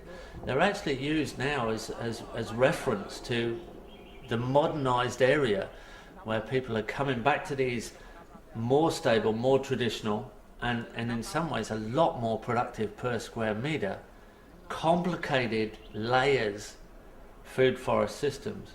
And they're coming back for reference material and asking if they can share some of their genetic material, because they now realise that it's actually a much more energy efficient system, because they've put in very little work for the amount of return they get, and the return is constant, it's daily, it's continuous, it's just about every meal that they eat and all their medicine contained within that garden.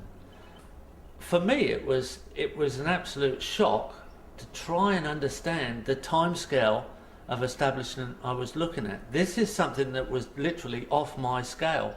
I couldn't really see the way this had been established. It had been there so long, and it was very hard to see the interactions between the system and the people, because they were literally so casual and so productive.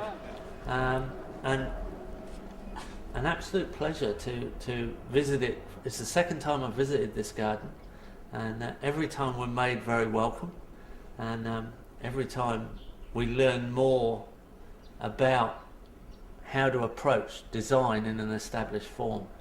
A wonderful example of tropical food forest. This is a view of the past and a view of the future. The only possible future we have is for sustainable suburbs for the food forest. We've had them before, we'll have to have them again.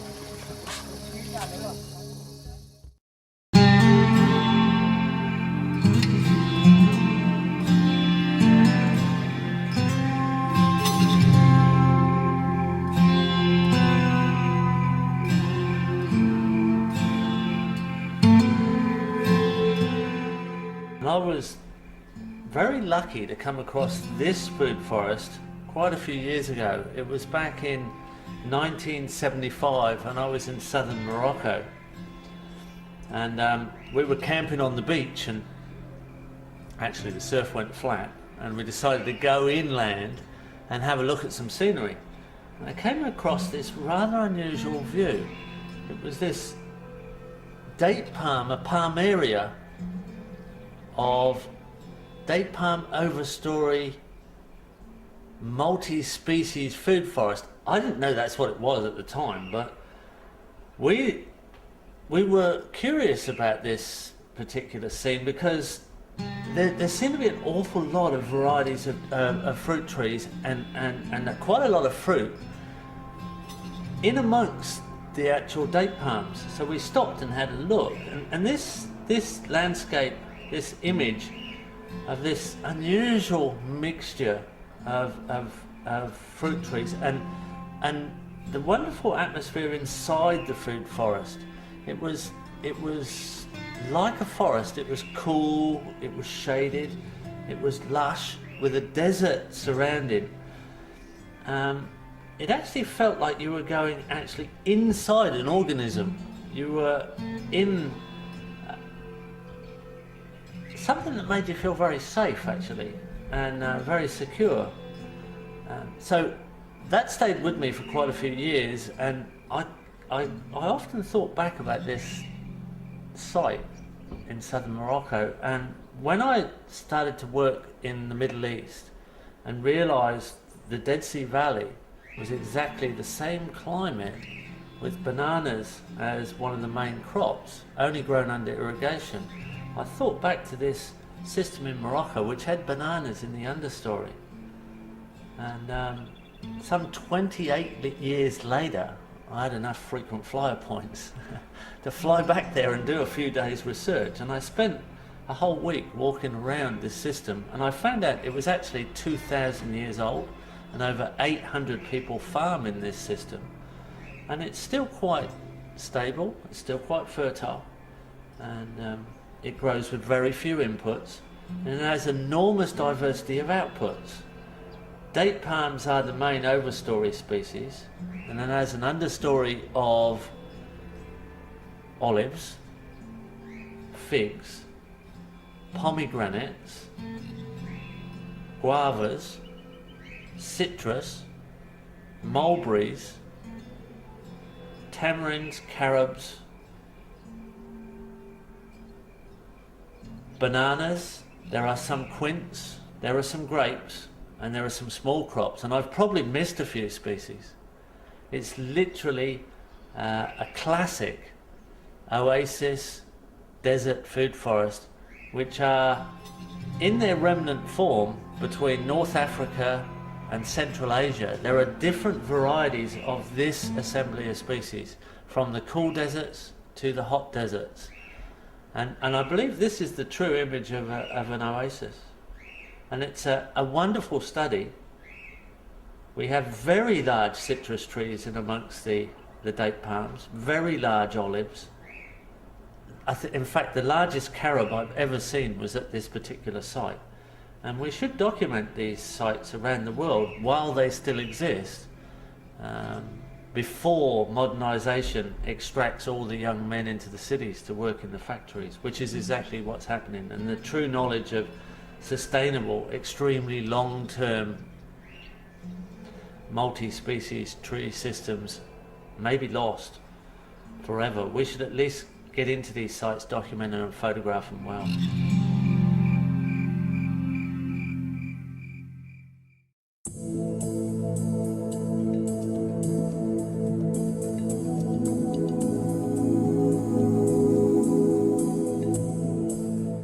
Hi, I'm Jeff Lawton, and we're going to take you through an introduction to permaculture.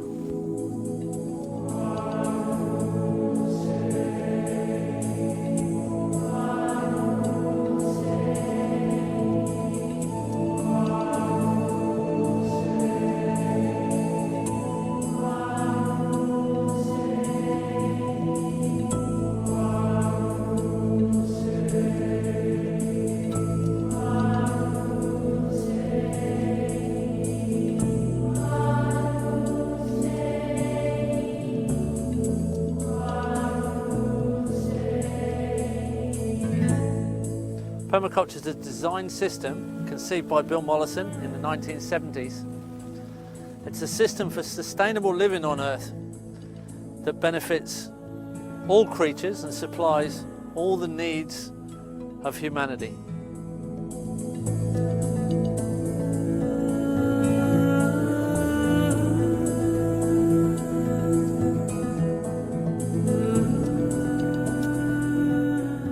Present systems are failing us miserably. resource depletion, water storage, degrading landscape,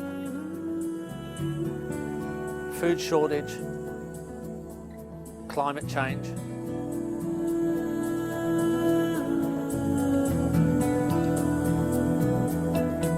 All these things are negative, and we don't need to focus on them completely, but we need to look at how we can positively design our way out of this problem, how we can come up with solutions that will supply all our needs and benefit the environment and create absolute abundance. That's what we're going to take you through, a design system that gives you a positive view on the future, something that you can engage in and feel meaningful. And that's what we hope you'll enjoy getting the sense of while you're watching this DVD. It's a matter of freedom, isn't it? So we can just let you go into a self-managing system. Off you go.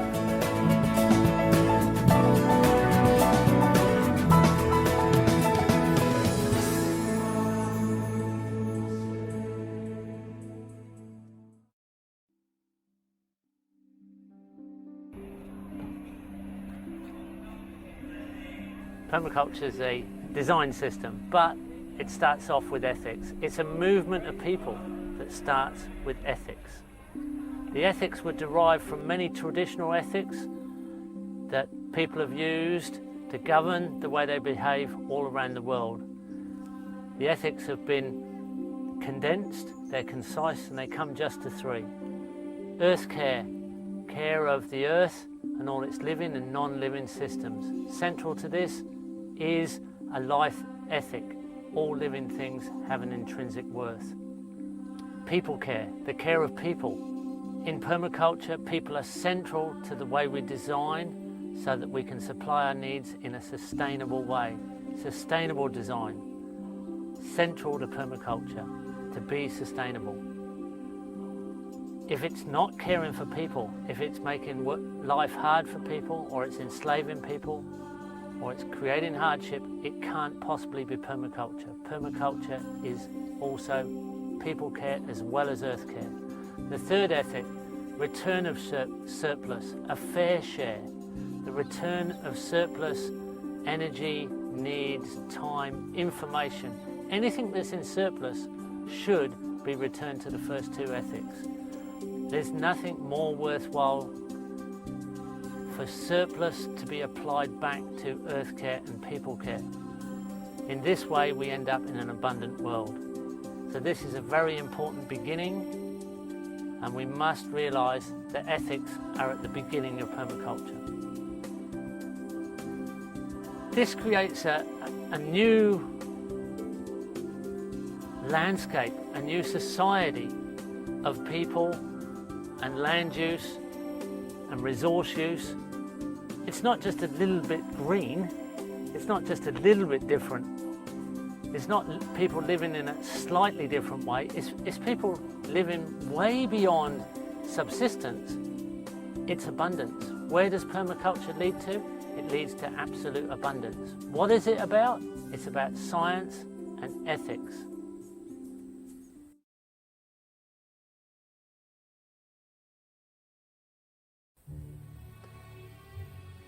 Permaculture is sustainable. It's about sustainability. Sustainable needs to be defined clearly. A sustainable system produces more energy than it consumes, enough in surplus to maintain and replace its components and the system itself over its lifetime. Therefore, if you're looking for a sustainable system as an example, living systems, natural systems, systems fueled by the energy of the sun, the source of all life energy on Earth, the sun, is the most sustainable system. And there we can find models. There we can look for examples. There we can define true resources, living resources that are renewable, endlessly renewable, as long as the sun continues to shine. We don't have to worry about the renewability of our resources, because the depletion of energy, the spent energy, the entropy, energy that's been contained that is spent, is actually enhanced by living systems when we design to trap the energy of the sun. We're very much about resources defined in a natural way, yields, as in yields of a system, so that we can plan very long-term yields and very fast yields from a system. We are designers of systems that mimic nature, systems that run on the same patterns as nature. And when you look at natural systems, they're extremely diverse. Diversity in nature links to stability. Stability creates fertility, and fertility gives us that design productivity.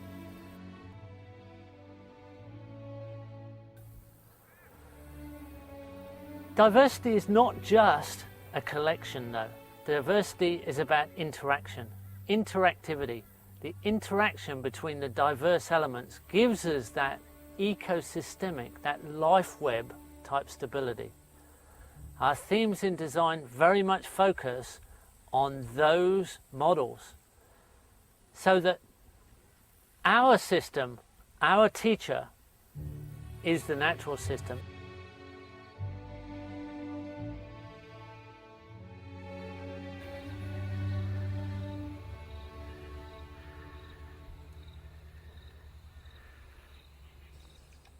Stacking diversity into systems stores and creates an energy surplus for us in design.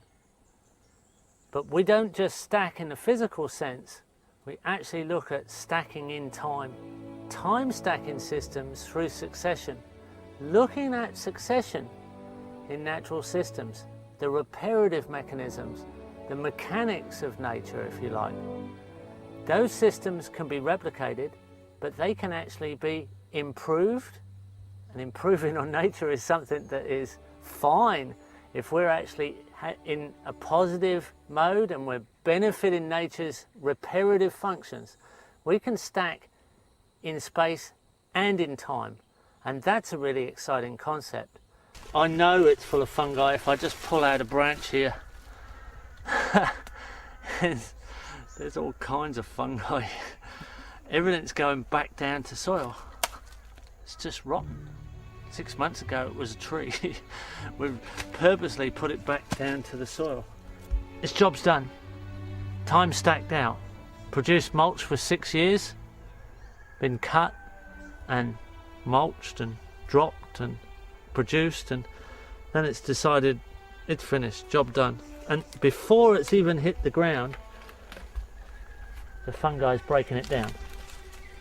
So I'd say if I gave that a bit of a kick, it'd go down right now. So I'm just going to do that, and we're just going to put it on the ground. So permaculture systems are very much about polycultural systems, systems that include many different elements and many different elements stacked together that don't just function at one time, but extend their functions over time. So these systems we have to learn how to design. We have to look at those concepts and say, that's how nature works. How do we then improve on those functions? And that's very much permaculture.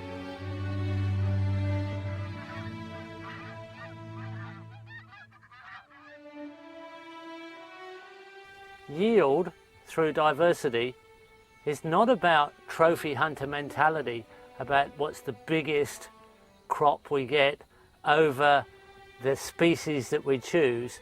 It's not about monoculture where we have one crop, one field, one yield at one time.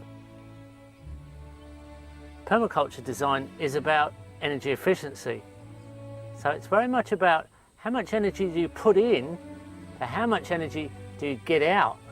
So how much effort do you put into creating a yield?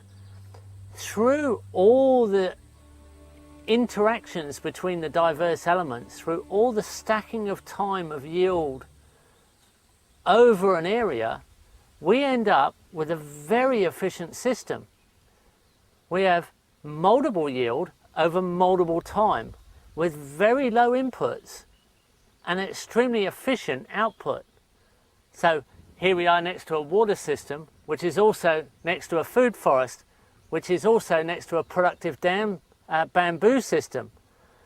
We're in a polyculturally designed farm where there are multiple yields almost every moment of the day, every day of the year. The efficiency of yield over the area in relation to the energy input is extremely high. Because it benefits nature, because it benefits the landscape exactly the way that natural systems do.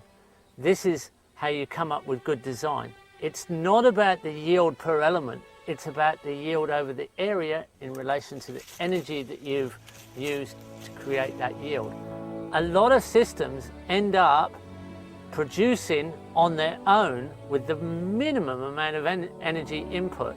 In fact, they will produce over time quite often without any energy input and no maintenance at all. It just takes a very small amount of energy to keep them running and just a very specific understanding.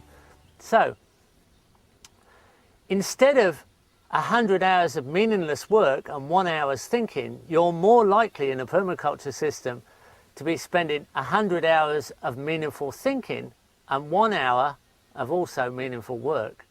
A much more efficient system and a much more pleasurable system to be working amongst and living amongst. This is how we'll stabilise society. This is how we'll stabilise the world's environments, by supplying our needs in a way that creates a sustainable world.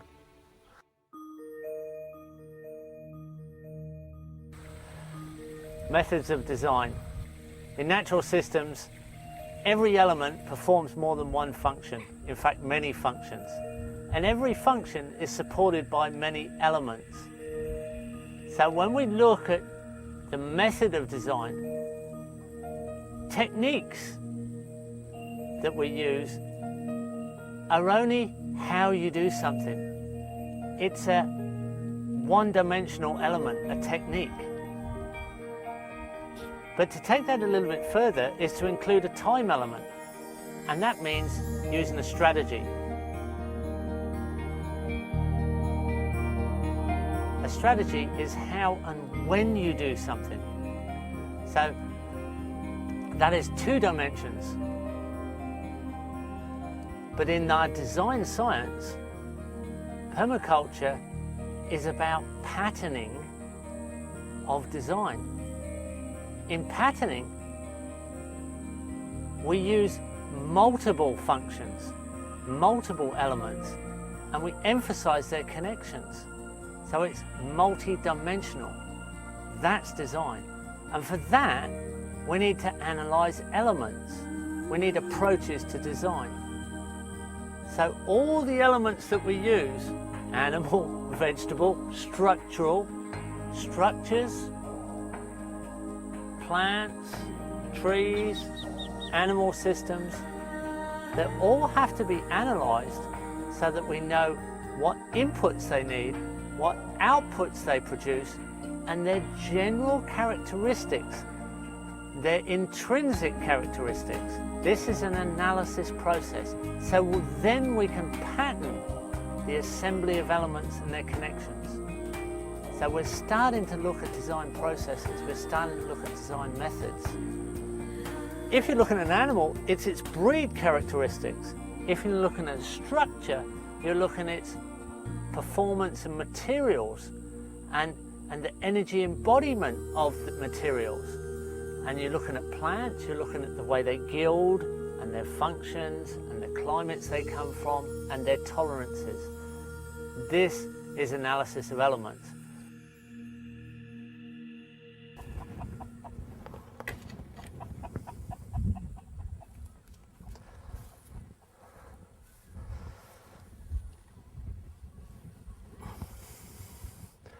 The chicken.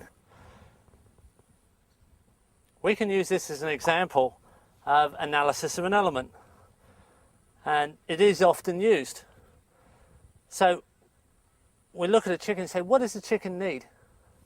Well, a chicken obviously needs food, A chicken needs good air, and in a humid climate like this, it needs a good airflow.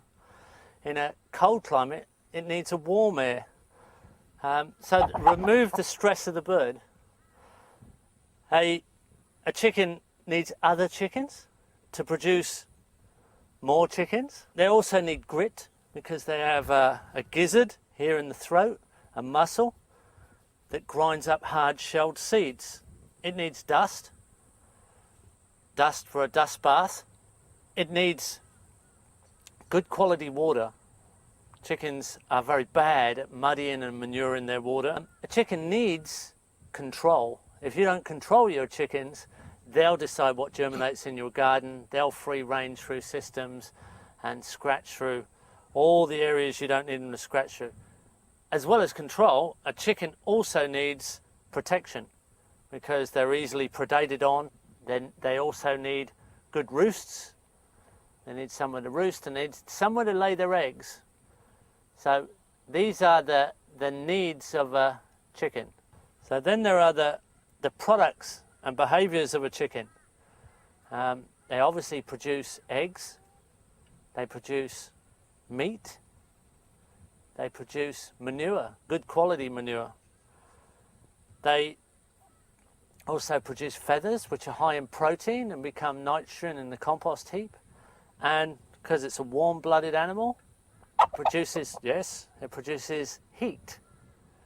A lot of chickens together will actually start to heat up a room or a glass house or a growing space.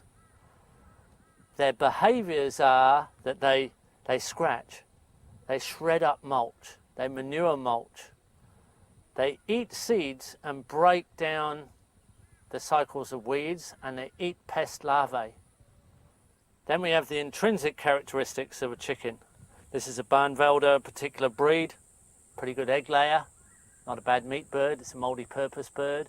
You get some birds that are really good meat birds and other birds that are really good egg layers. These are the intrinsic factors, the breed characteristics of this element. This is a classic example of an element analysis. Now, we can go through all of the elements of design in this way. All of the animals, all of the plants, all of the structures. They all have needs, products, and intrinsic factors. This way we can choose good elements with good connections to other elements. If we look at their products, they have to be used by the system. Anything that is oversupplied in a way that can't be put into productive use goes into chaos. And if that's a product, it can often be just interpreted as a pollution.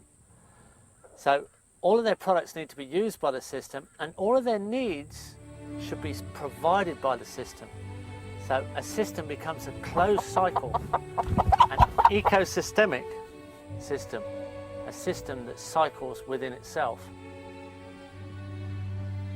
So the landscape of humanity, the farm, the urban area, the urban landscape becomes like an organism to itself, supplying its own needs through good design analysis. This is only one way to design. We can also look at others, so we can use multiple methods of design approach. And we'll like to also examine and explore observation, design through observation.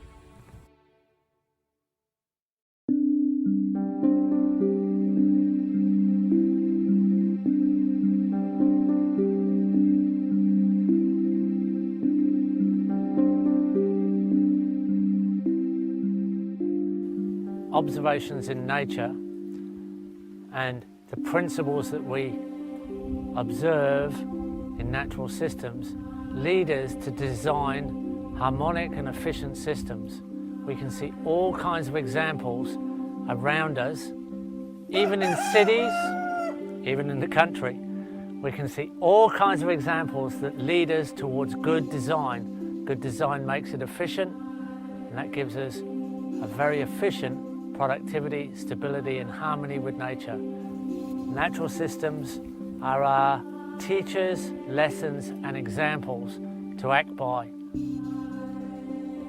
Here amongst our okra plants, I have one of our local weeds. It's a spiky little character, but it's an amaranth weed, and it actually has some grain in the heads. This is an indication that amaranth grows well here. So that's what we've planted as one of our main grain crops. And behind me you can see red amaranth, and behind the corner a whole row of golden amaranth, all growing really well. It's the same as our little friend here, the weed, is also an amaranth, indicating this is good amaranth country. An observation and a lesson from nature, indicators. All we have to do is keep our eyes open, and we can make these assumptions and guesses, try them out. Usually they work.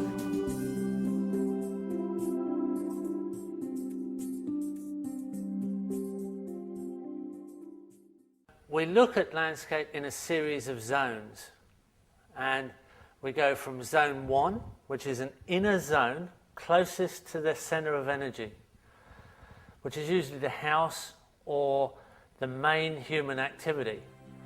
This is an area that has most visits, most use, and it has the most density of elements. And here there are special elements, things that are of great value, but take great care of management.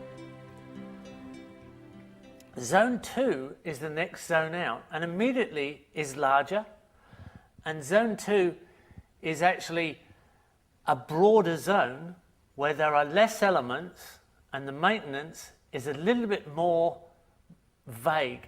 So out in zone 2 we have our food forests, we have our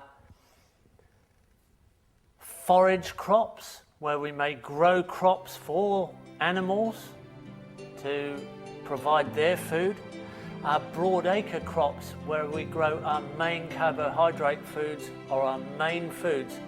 So our main crop gardens, not the kitchen garden, but the broader main crop garden, zone 2. And in some climates, colder climates, our firewood may be produced there, a woodlot. When we go out again, right, we move into zone 3, which is a much broader zone. Here you have the larger farm type systems of land use where we have grazing animals, we have large windbreak systems. The water bodies will be larger here if we have dams or swales. The mulch systems out there are very rough, so we're dealing with rough mulches, we're dealing with large branches and sticks and logs. We've got animals and broader tree systems. And some of our very large main crops on large acreage may also be out in zone 3, and if we have a great demand for firewood, that also might be out in zone 3. So this is the broad area. When we move out to zone 4 is farm forestry, whatever type of forestry that may be. And there are many types of forestry, not just for timber, but for poles, for craft, for bee forage, for animal systems where animals gather from the fallen products of the forest, fungi forest, a multiple variation of forest, but zone 4 is forestry of some type, and that's a simplified choice and a much larger system in potential. Then we go out to zone 5. Zone 5 is the wilderness. Zone 5 is the wild system, the natural system, and there's very little that we do in zone 5, although we can sustainably gather and we can sustainably hunt.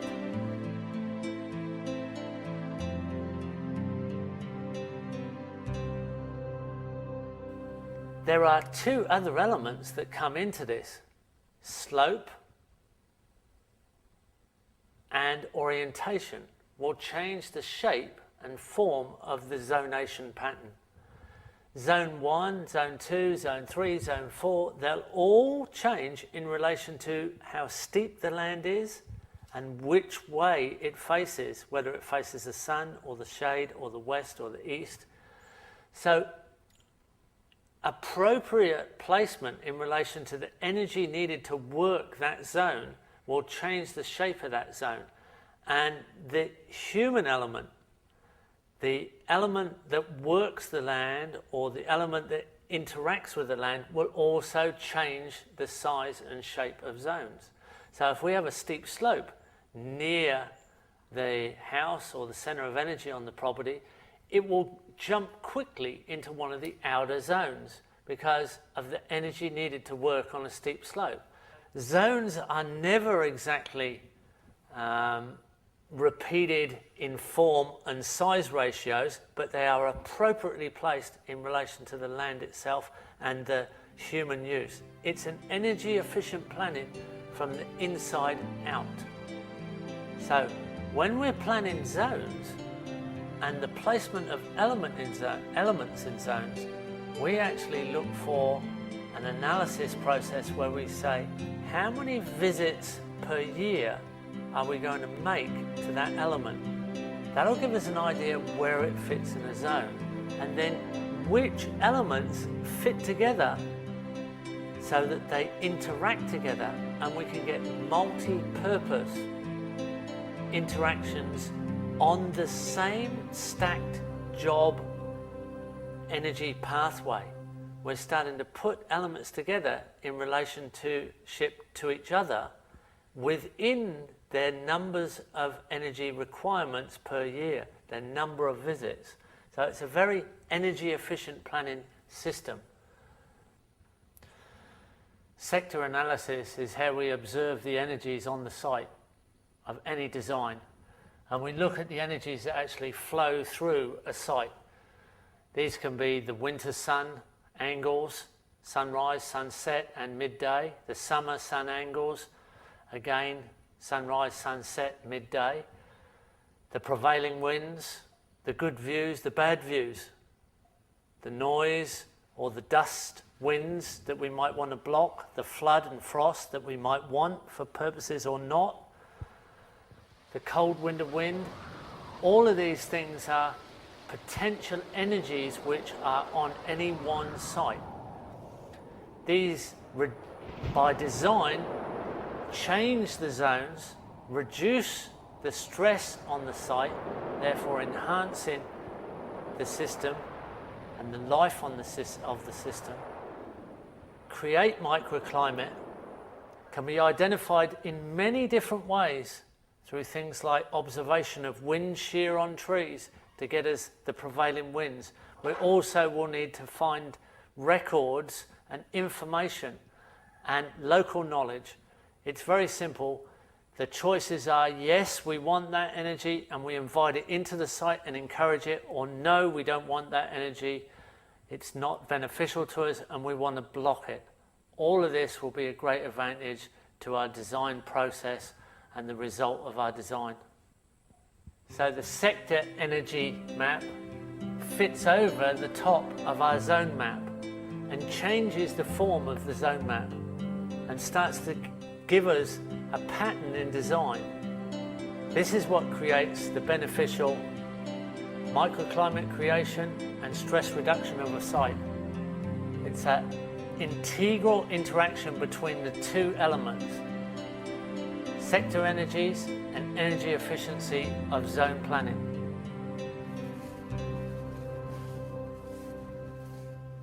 Well, here we are visiting a classic Zone 1 garden that's well established, very energy efficient. We're just a few metres from the house and we've got food production everywhere.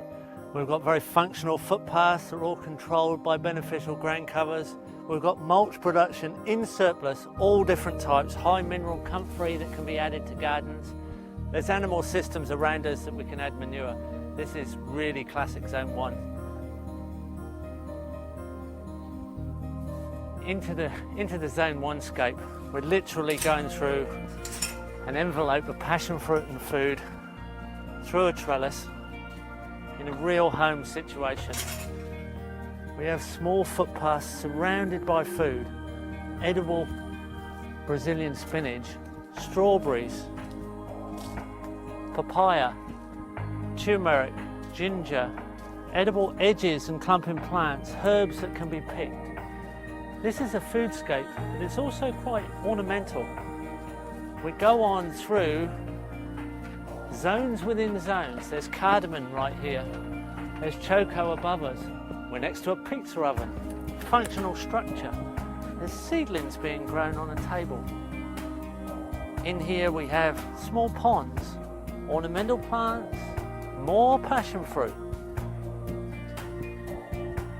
Passion fruit and choco above us. And the framed scene, the window that we look out on, is this green productive foodscape. This is zone 1. It's literally controlled by the density and diversity of plantings. This is the urban habitat of sustainable humanity. This we have to understand. This is our integration of built structure with living, productive, sustainable food and functional landscaping. This is the future of our supply lines.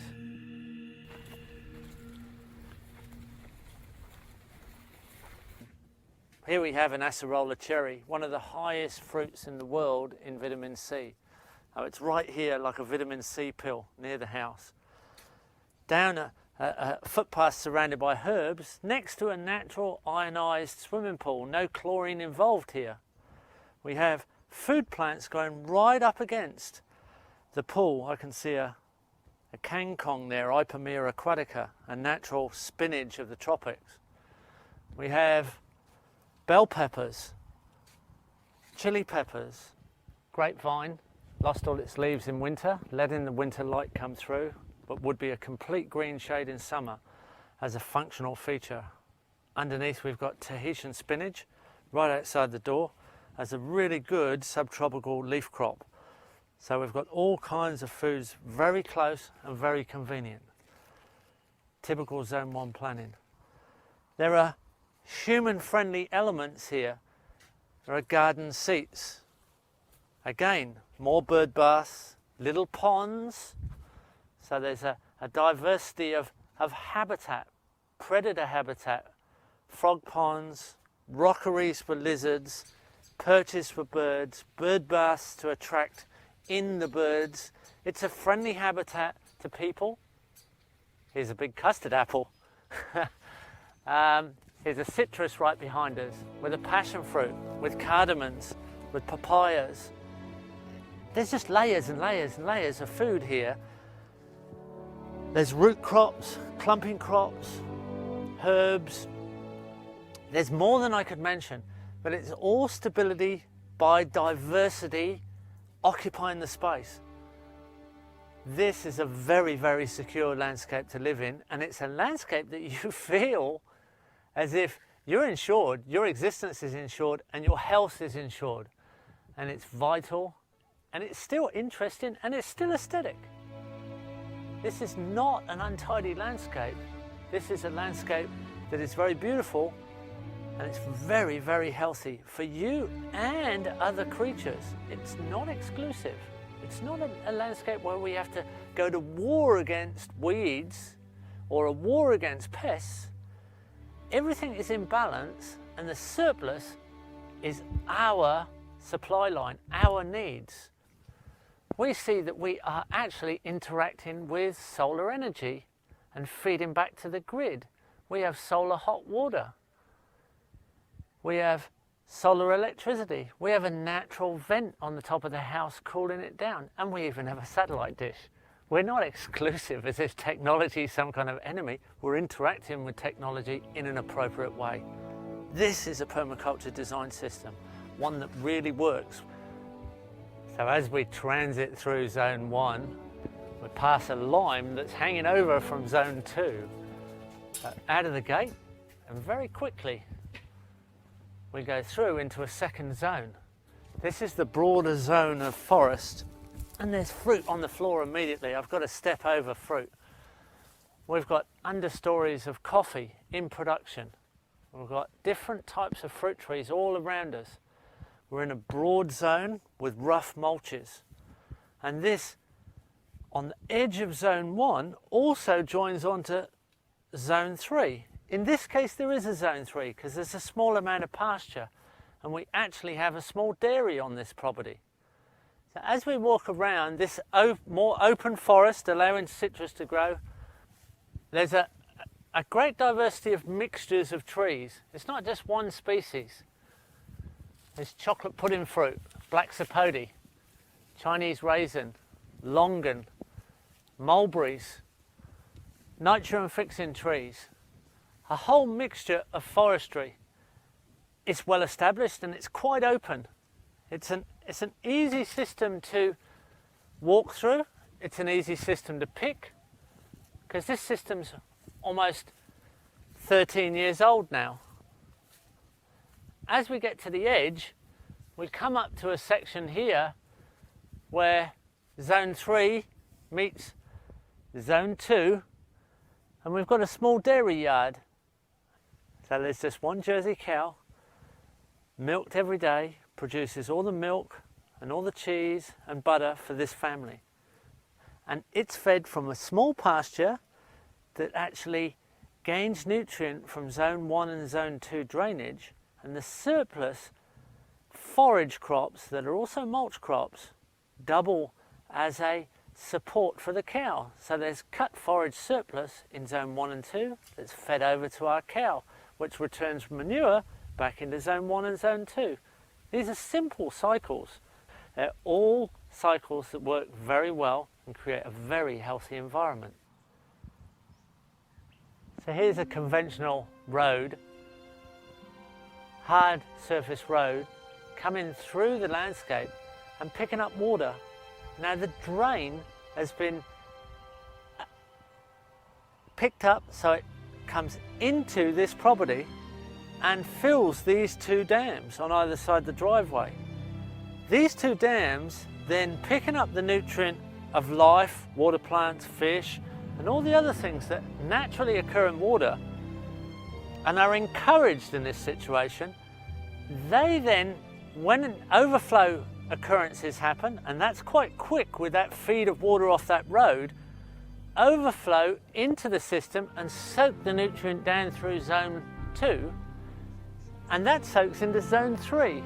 This is a matter of just stacking natural functions through zones, making connections between elements that most people wouldn't see connections for. A road to a dam, to a productive diverse forest, to a nutrient flow, to a small pasture. Simple connections make all the productivity easier. This is zone planning, this is design function. This makes life, productivity, healthy systems easier to achieve. Design planning. Here we have an organic matter swale, full of all kinds of organic matter. Broken down branches, bits of old furniture. There's boxes in here that are going to go back to the soil. There's old overalls. There's even old bits of furniture that'll all break down in this humid material because there's a swale under here that's trapping moisture. Bananas are sucking that moisture and living on it. There's banana fruit above me. What a great appropriate system. There's nothing fancy about this, but it works. And that's the main thing. Here we are walking again through zone 1. I'll pick up a bit of forage on the way through. And our cows are waiting for us. They're on the edge of zone 3. So here's zone 2 is kind of missing at this point, but it doesn't matter. We're joining zone 1 to zone 3. And they're really happy about that because they can share in the production and they can produce for us easily harvested fertilizer, as in their manure, mineral rich with our nutrient from our zone 1. Good design. This is where things become very functionally energy efficient. We've got all kinds of elements around us that make our work easier and production simply a matter of functional interrelationships. From zone 3, and in this case, grazing paddock with our dairy cow and calf, through into zone 4 and quickly into zone 5 with a sanctuary dam and a palm-lined valley of wilderness. The edge of the system, zone 5, cares for itself, and there's a beautiful backdrop of serenity and sanctuary.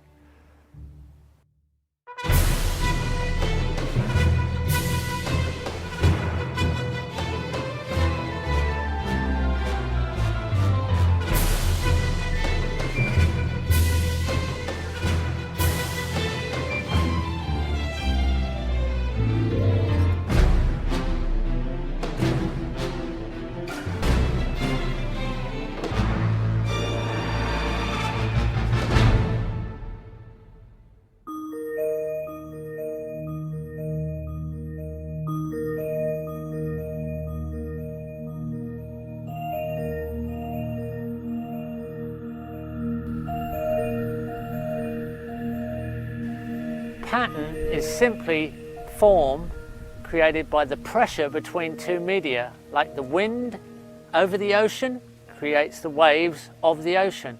And that is how all pattern is formed. No matter how chaotic it may seem in natural systems, there is order in the chaos formed by the pattern.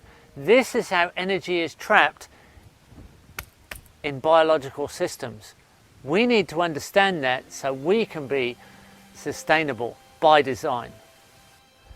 By looking for simple patterns, dendritic patterns, branching patterns are also the patterns of rivers and tiny little patterns on leaves. There are spiral patterns, there are tessellation patterns, there are circles within circles. There are just a few pattern forms, but there are many, many, many variations, an innumerable set of imperfections in pattern. Our job is not to recreate pattern. Our job as designers is to let patterns evolve and uncover the patterns within our systems and then harmonize with them. Only use the patterns as a guide, something that tells you, I'm harmonizing with the natural system, I'm harmonizing with the natural patterns, I know that that means I'm going to be more efficient.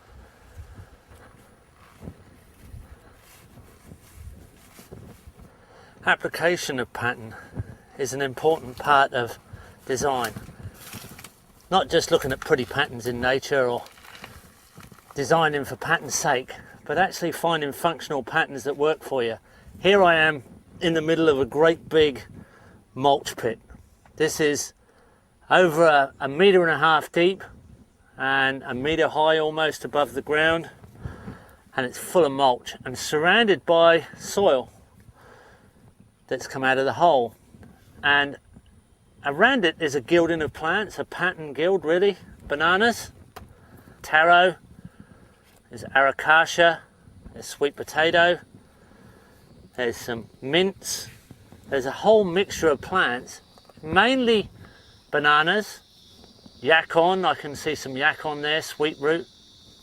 But this is a really functional design because the edge on the inside of the planted circular row is taken up by the mulch, and the outside is taken up by the rampant productive grain covers like pinto peanut and other types of plants that are very abundant. We're in a phase of abundance and most of it's productive. Great application of pattern. Works anywhere you can grow bananas, papayas or palm trees, and can probably be applied to other species in other climates as well. Pattern has to be functional so that it saves us energy.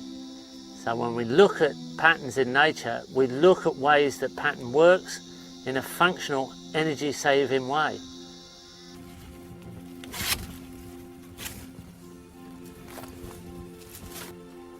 the very pattern that we use to put a banana circle together appears in the stem of the banana itself.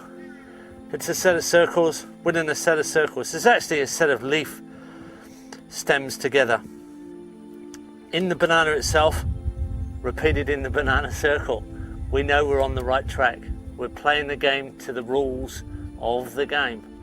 That's the way we know that we'll get accumulated and surplus energy within our system. We're harmonizing with the patterns of nature.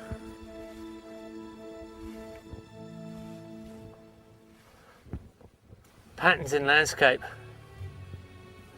Ordered harvesting patterns in the form of swales, creating edges. Driveway plantings of bamboo, creating edges to pasture. Edges on contour down through the main crop. Edges of driveways planted to different systems, creating edge opportunities. All around us throughout design, I'm stood in amongst the cover crop of nitrogen fixing cowpea. This creates an edge to a car park. Around us we see a flowing edge curving through the landscape. That's contour, connected to the spillway of a dam, an edge overflow system. Everywhere we look, there are edges, and edges that are opportunities for design. Only on edges are opportunities to harvest freely available surplus.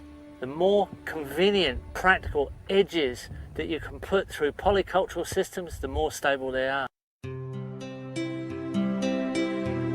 Aquaculture, the most productive of all systems, the most productive plants by weight come from water chestnut.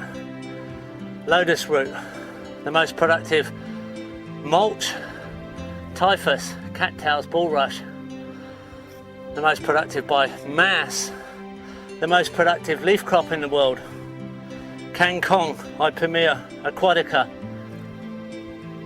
The aquaculture protein production, 30 times more productive than land-based protein.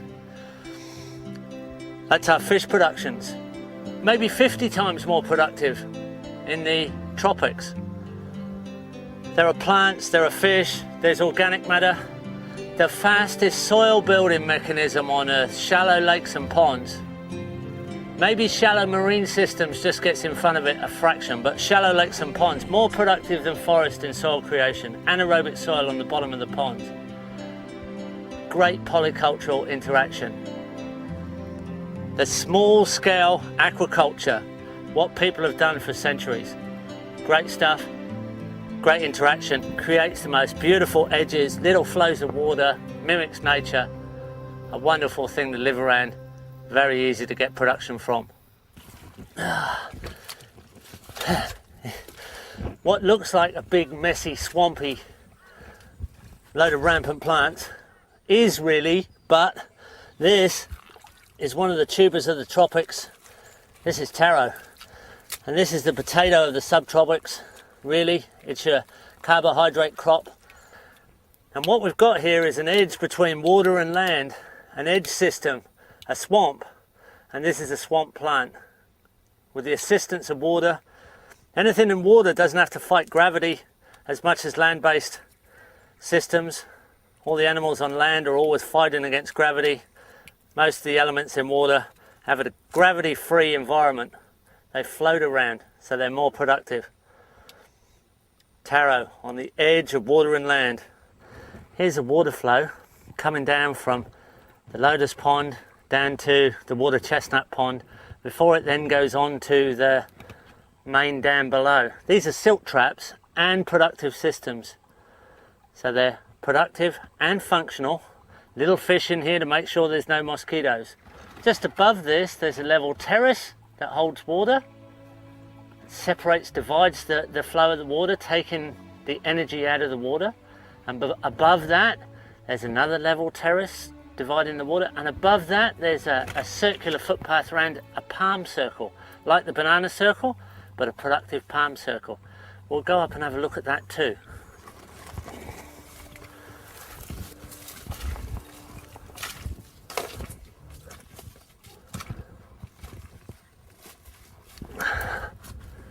So here's the palm circle full of mulch, and the water divides either side of the palm circle, comes on down, and then spreads on this level terrace, then comes down either side of the level terrace, drops into another level terrace, then drops into the lotus pond, then the water chestnut pond, and then the dam.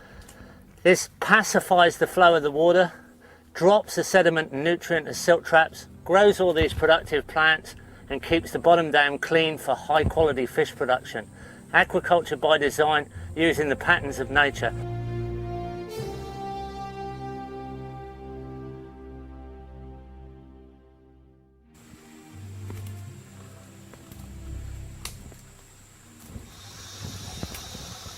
Observation of the patterns that are all around us and the way that energy is harvested through harmonious pattern assemblies.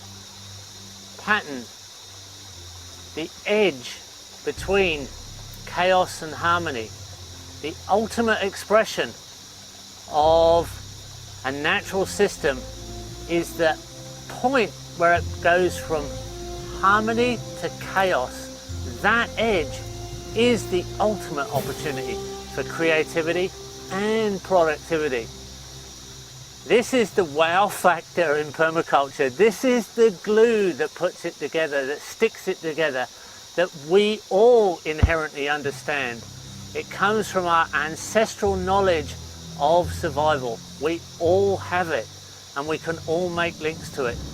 This is a subject that is not taught in any other system. And this is a subject that would probably be excluded by most academics. And yet all people understand pattern in some form, especially children. It's so easy to teach to children, the elderly, and traditional people who are not drowning in technology, who can respect the patterns of nature. Here is the form, here is the classroom, here is the teacher. This is the system that has survived for millennia and will continue to survive. This is the diversity nature's university.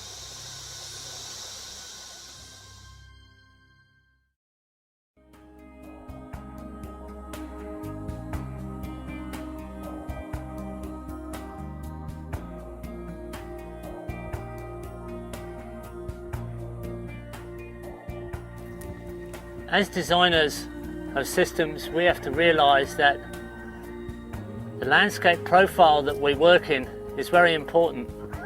Are we on flat country or flattish country? Are we on hill country? Are we on rounded country? Are we on steep volcanic country? Are we on deserts that are angular and sharp and shaped by heat and wind and occasional large water flows and evaporation? Are we on the rounded landscape of the humid landscapes? Then the other systems that we need to very clearly understand is, which climate are we in? There's three major climates. The temperate zone that has a cool winter, a wet winter and a dry summer. The tropical zone, which has a wet summer and a dry winter. An arid zone, which has a climate where evaporation is much higher than rainfall. And then there are subclimates. We can be on a little low island, a tropical island, or a sand or coral island. They have specific design requirements. Or a high island with basalt or granite. These are things we need to take into account when we design, right? Because they're little design specifics that have to be explained in relation to climate, in relation to landscape profiles. And you can have a climate that's directly related to the climatic effect, what's called the orographic effect, the effect on the climate by the landscape, orographic. So we're really looking at the biogeography, the life of the geography, the life of the land in relation to climate and landscape profiles. And this is what a good design course, a good permaculture design certificate course will explain to you. And along with your design system and your translation of natural patterns and how to use them, you'll be able to design anywhere, on any climate, any landscape.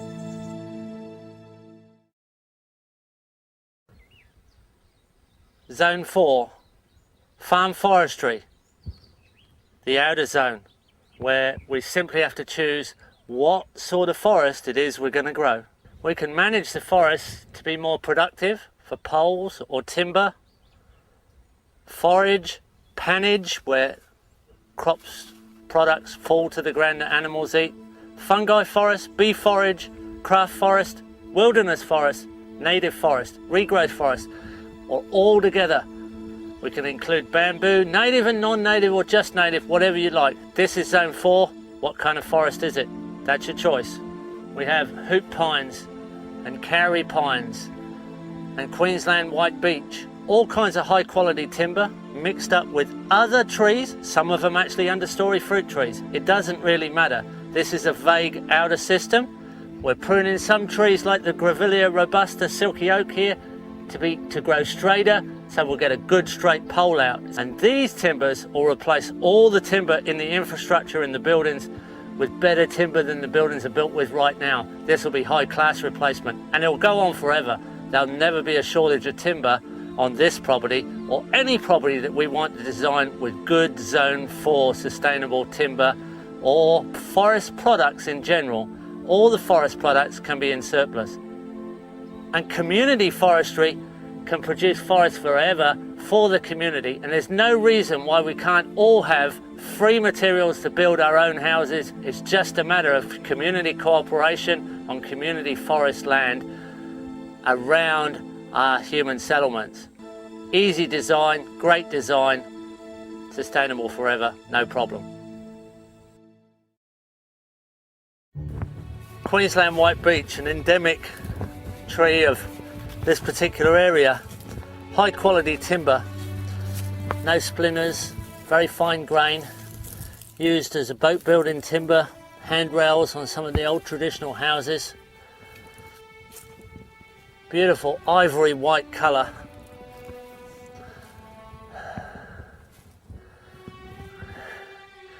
Phases of abundance, extending good elements throughout a system. We can go into a phase of abundance so easily. We know that ecosystems major in trees, and trees are one of the elements that stabilise our climate. Transpiration, soil cycles, buffering of wind, creating microclimate, condensation. The condensation drip is never counted much in the precipitation figures. Crucially important in dry lands, where the condensation drip can be equivalent to 80% of the desert rainfall. But without the trees, without the ecosystem that majors in trees, you don't get the condensating surface. Any of us can harvest appropriate seed for systems. Any of us can put together nurseries that create phases of abundance that go on forever. There's more trees here than we can plant, and there always is, and there probably always will be. We live in a happier and a more abundant situation when our human habitat is supported by living systems, ecosystems which major in trees. Diverse, productive, stable habitat for wildlife, soil creative ecosystems. It's all about those extended permanent patterns which give us permanent yield and permanent stability. We'll moderate the flows of our rivers, we'll have less floods, we'll have less droughts, we'll moderate our climate. All these things are possible. It's just a matter of accepting that and getting on with the job, and it's a good job. It's a great job. It's the only game in town, really. it's the only optimistic future. Everything else just looks like a dead end. Literally a dead end.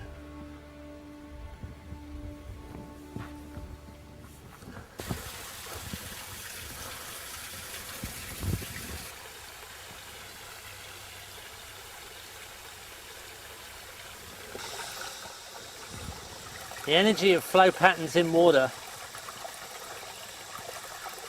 just a gorgeous thing, changing endlessly but repeating in form. Little overbecks going through the system. What we have to do is we have to look at pattern and find a functional relationship so that we can say, okay, this is a useful tool. This is one of the most useful tools. So we have to look at the boundary patterns, the boundary and edges only in natural systems are the lessons that we need to know about harvesting surplus. Only on edges and ecotones do we get accumulated surplus in nature. That's an absolute constant. So when we replicate that in our designs, when we extend edges, when we work the boundaries, when we work the interactions, then we get harvestable surplus and we get productive systems that also benefit the natural system itself. We build soil. When we build soil and get production, we're sustainable. And that's what we want to be, and that's what we need to be. Soil, an imperative of permaculture, that soil creation is something that is created by good design. If we're to be sustainable, we must create soil. We must increase the quality of soil and the quantity of soil by the processes which we work. If we're not creating soil, we can't be sustainable. We can fertilise by imitating the forest floor by creating compost. Biologically active compost stimulates the soil life. We can create compost worm farms. We can create our own natural fertiliser.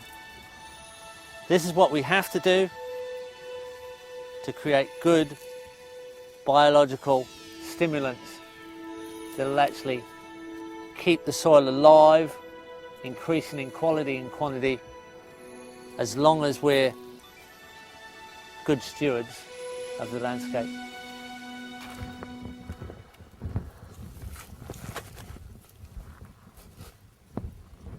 So creating our own fertiliser is a matter of using the processes of decomposition to create compost.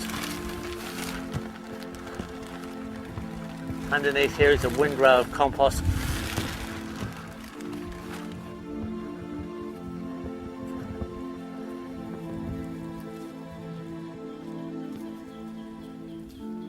And it's warm.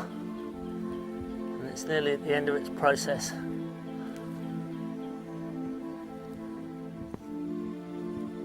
And it's really a way of creating good soil biology. So there's lots of little organisms in here, both bacteria and fungi, by the billions. So it's really stimulating the ecosystem of the soil. That's the most important part of soil creation. And that's what we do with these systems. We actually imitate the decomposition under the forest floor so that we can create an extension of the soil biology. And it's never that you're feeding the plants, you're feeding the soil. And the soil organisms are then feeding the plants. It's their interaction. It's their combinations of action. The cooperation between the plants and the soil organisms. So in an organic sense, you're only ever feeding the soil.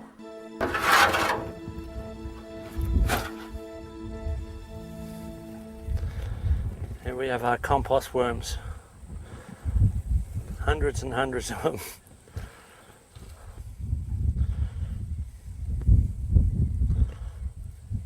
compost worms eating manure, eating vegetable scraps, creating high quality fertilizer. This is the material they produce. There's a tomato growing out of it. And that's the high quality castings that are the end result of a good quality worm farm. It's a simple system. It's mostly manure with vegetable scraps on top. You can add as much as you like. Worms will eat their own weight every day. They create this liquid, this worm juice, which is full of bacteria, beneficial bacteria. And you can water it down 20-to-1 as a liquid fertilizer, or you can just put it on straight onto the garden. It doesn't burn. It's just a life enhancing system full of soil biology. So it's quite safe to put it on straight. It'll just stimulate the soil organisms. So with this and compost, we get all our fertilizer with a little bit of backup from chop and drop legume trees, add in organic matter to the soil. Every day there's juice, every 3 months there's a whole bath full of high quality worm castings.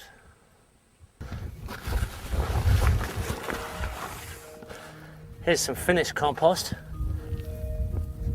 and that's already broken right down. That's pretty high quality stuff.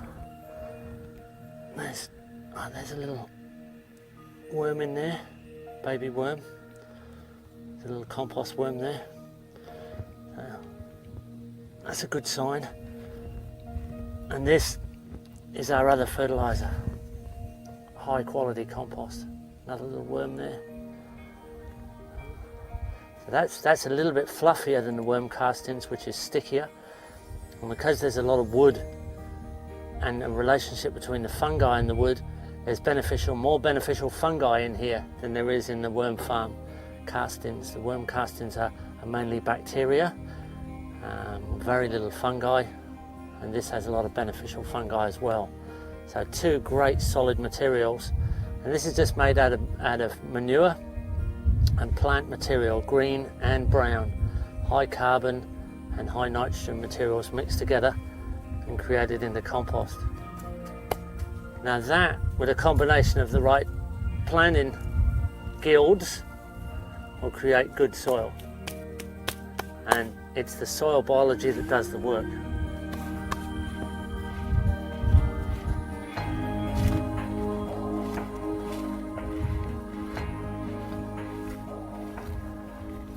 Underneath the ground covers here, you'll find that the soil will be full of crumbs. It'll be a crumb soil. Lovely.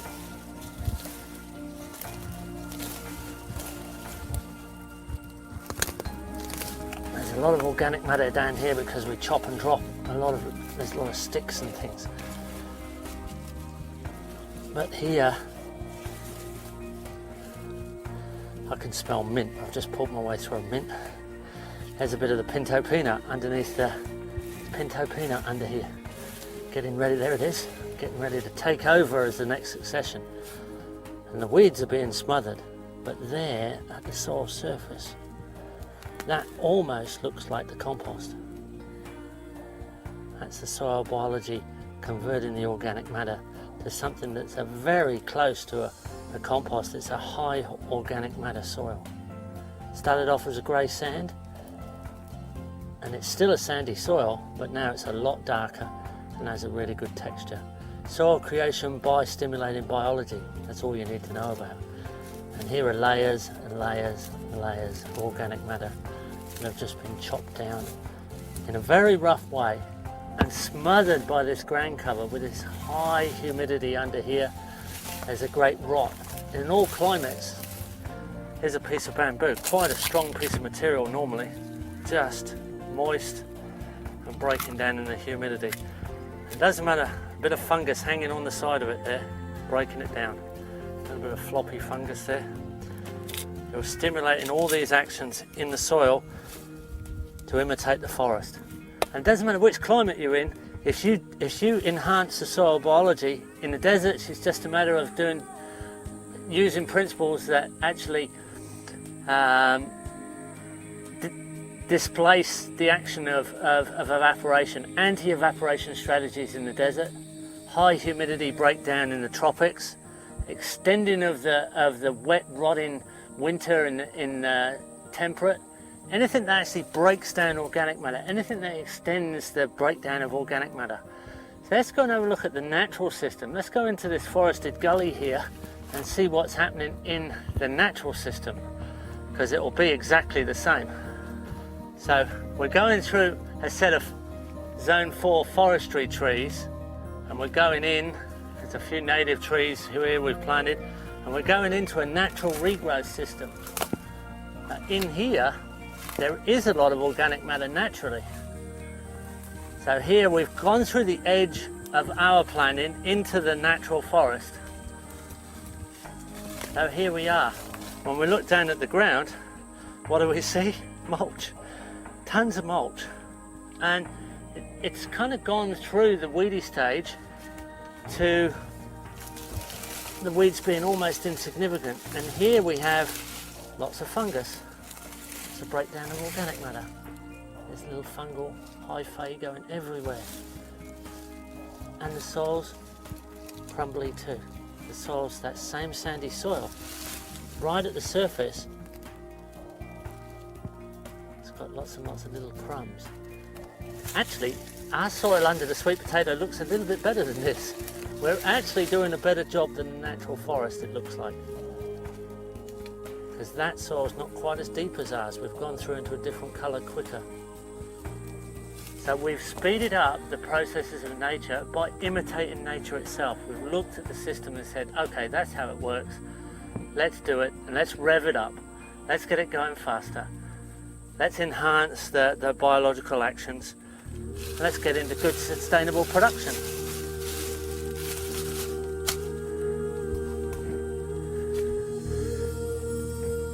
So we're actually inside the teacher, which is where you've got to be.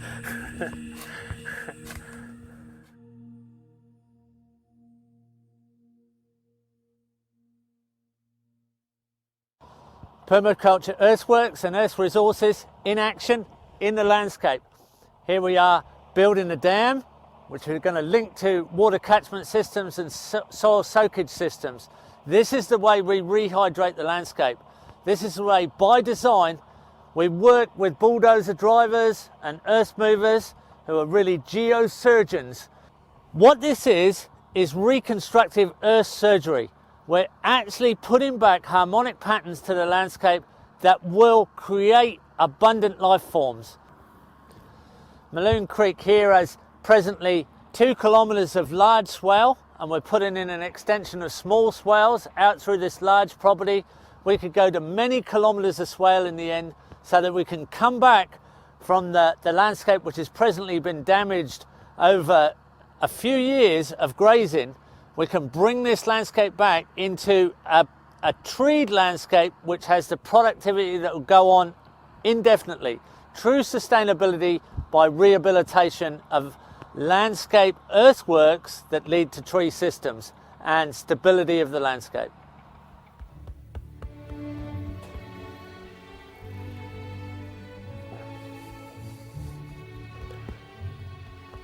This is a miniature earthworks, and we're at the end of a spillway swale here, connected to a little dam there. It's a tiny little key point dam, the highest point in the valley that you can hold water in a stable system. And the water will come down the valley, and it will also come down the landscape when there's full saturation of the landscape, when there's a watershed moment, when the soil's at field capacity. And this swale will fill and backflood to the dam. And the dam, when it's full, will then backflood up these 2 swales. The swale on that end is actually just a dead end swale that will soak the landscape. The swale at this end is also a dead end swale, but in the middle of it, there's a level sill spillway that will displace the water very passively across this level surface. Now the plastic bag here is indicating either very firm ground that's not been disturbed and still well vegetated below, or some hardware like concrete or rock as a nice solid surface that allows the water to displace very evenly over the level sill and cause no erosion on the lower side here. The water would come down like that and it would go into the silt trap, and then the silt trap would overflow into the dam.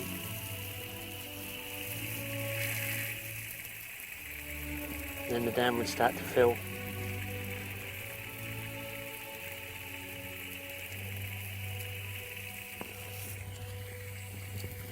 Going both ways up the swale. You see the moisture creeping into the swale bank.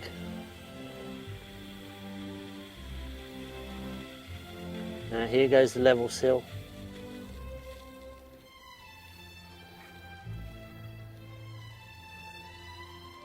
And a passive overflow.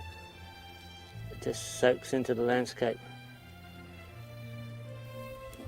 But then when the rain stopped, our swale soaked in. There it goes. Look at it go. It's actually soaking right in there in front of our eyes. Woof, gone. And our dam's full. And the landscape's hydrated. There we have it in miniature, the whole process of rehydration of landscape through design. And we're stabilising landscape so that we're introducing more and more diversity, and the major element are tree lines on contour, which are also rehydration lines as soakage swales linked to water impoundment dams. This works in miniature and it works in the large landscape as well. From the micro to the macro, this is a winning system.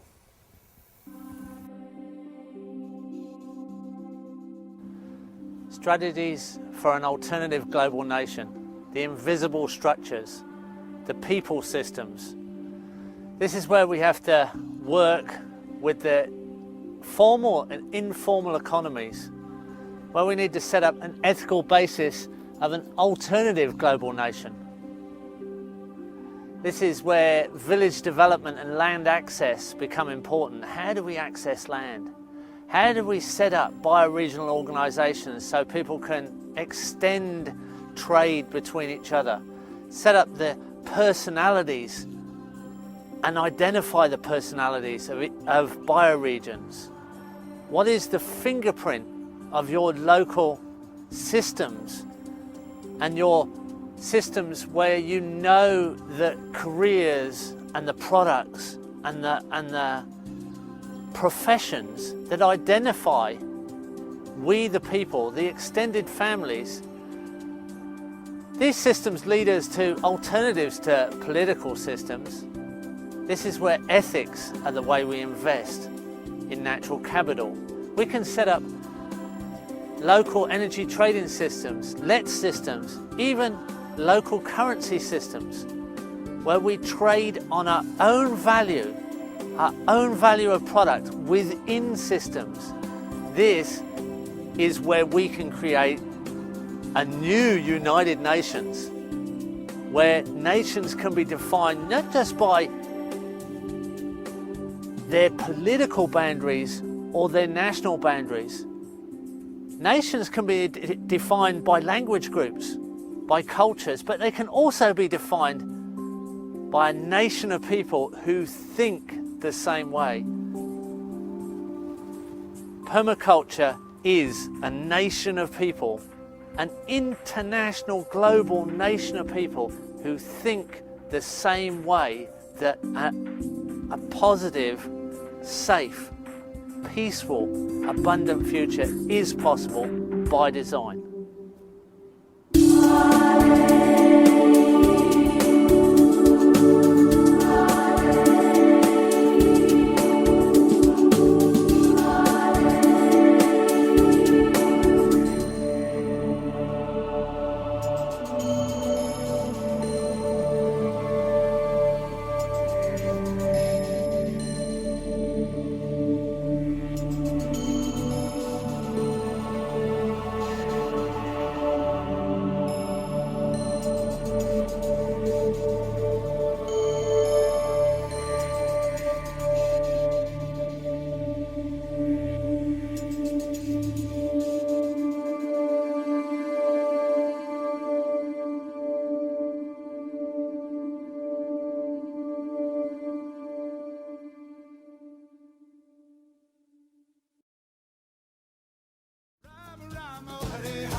the person nearest to you and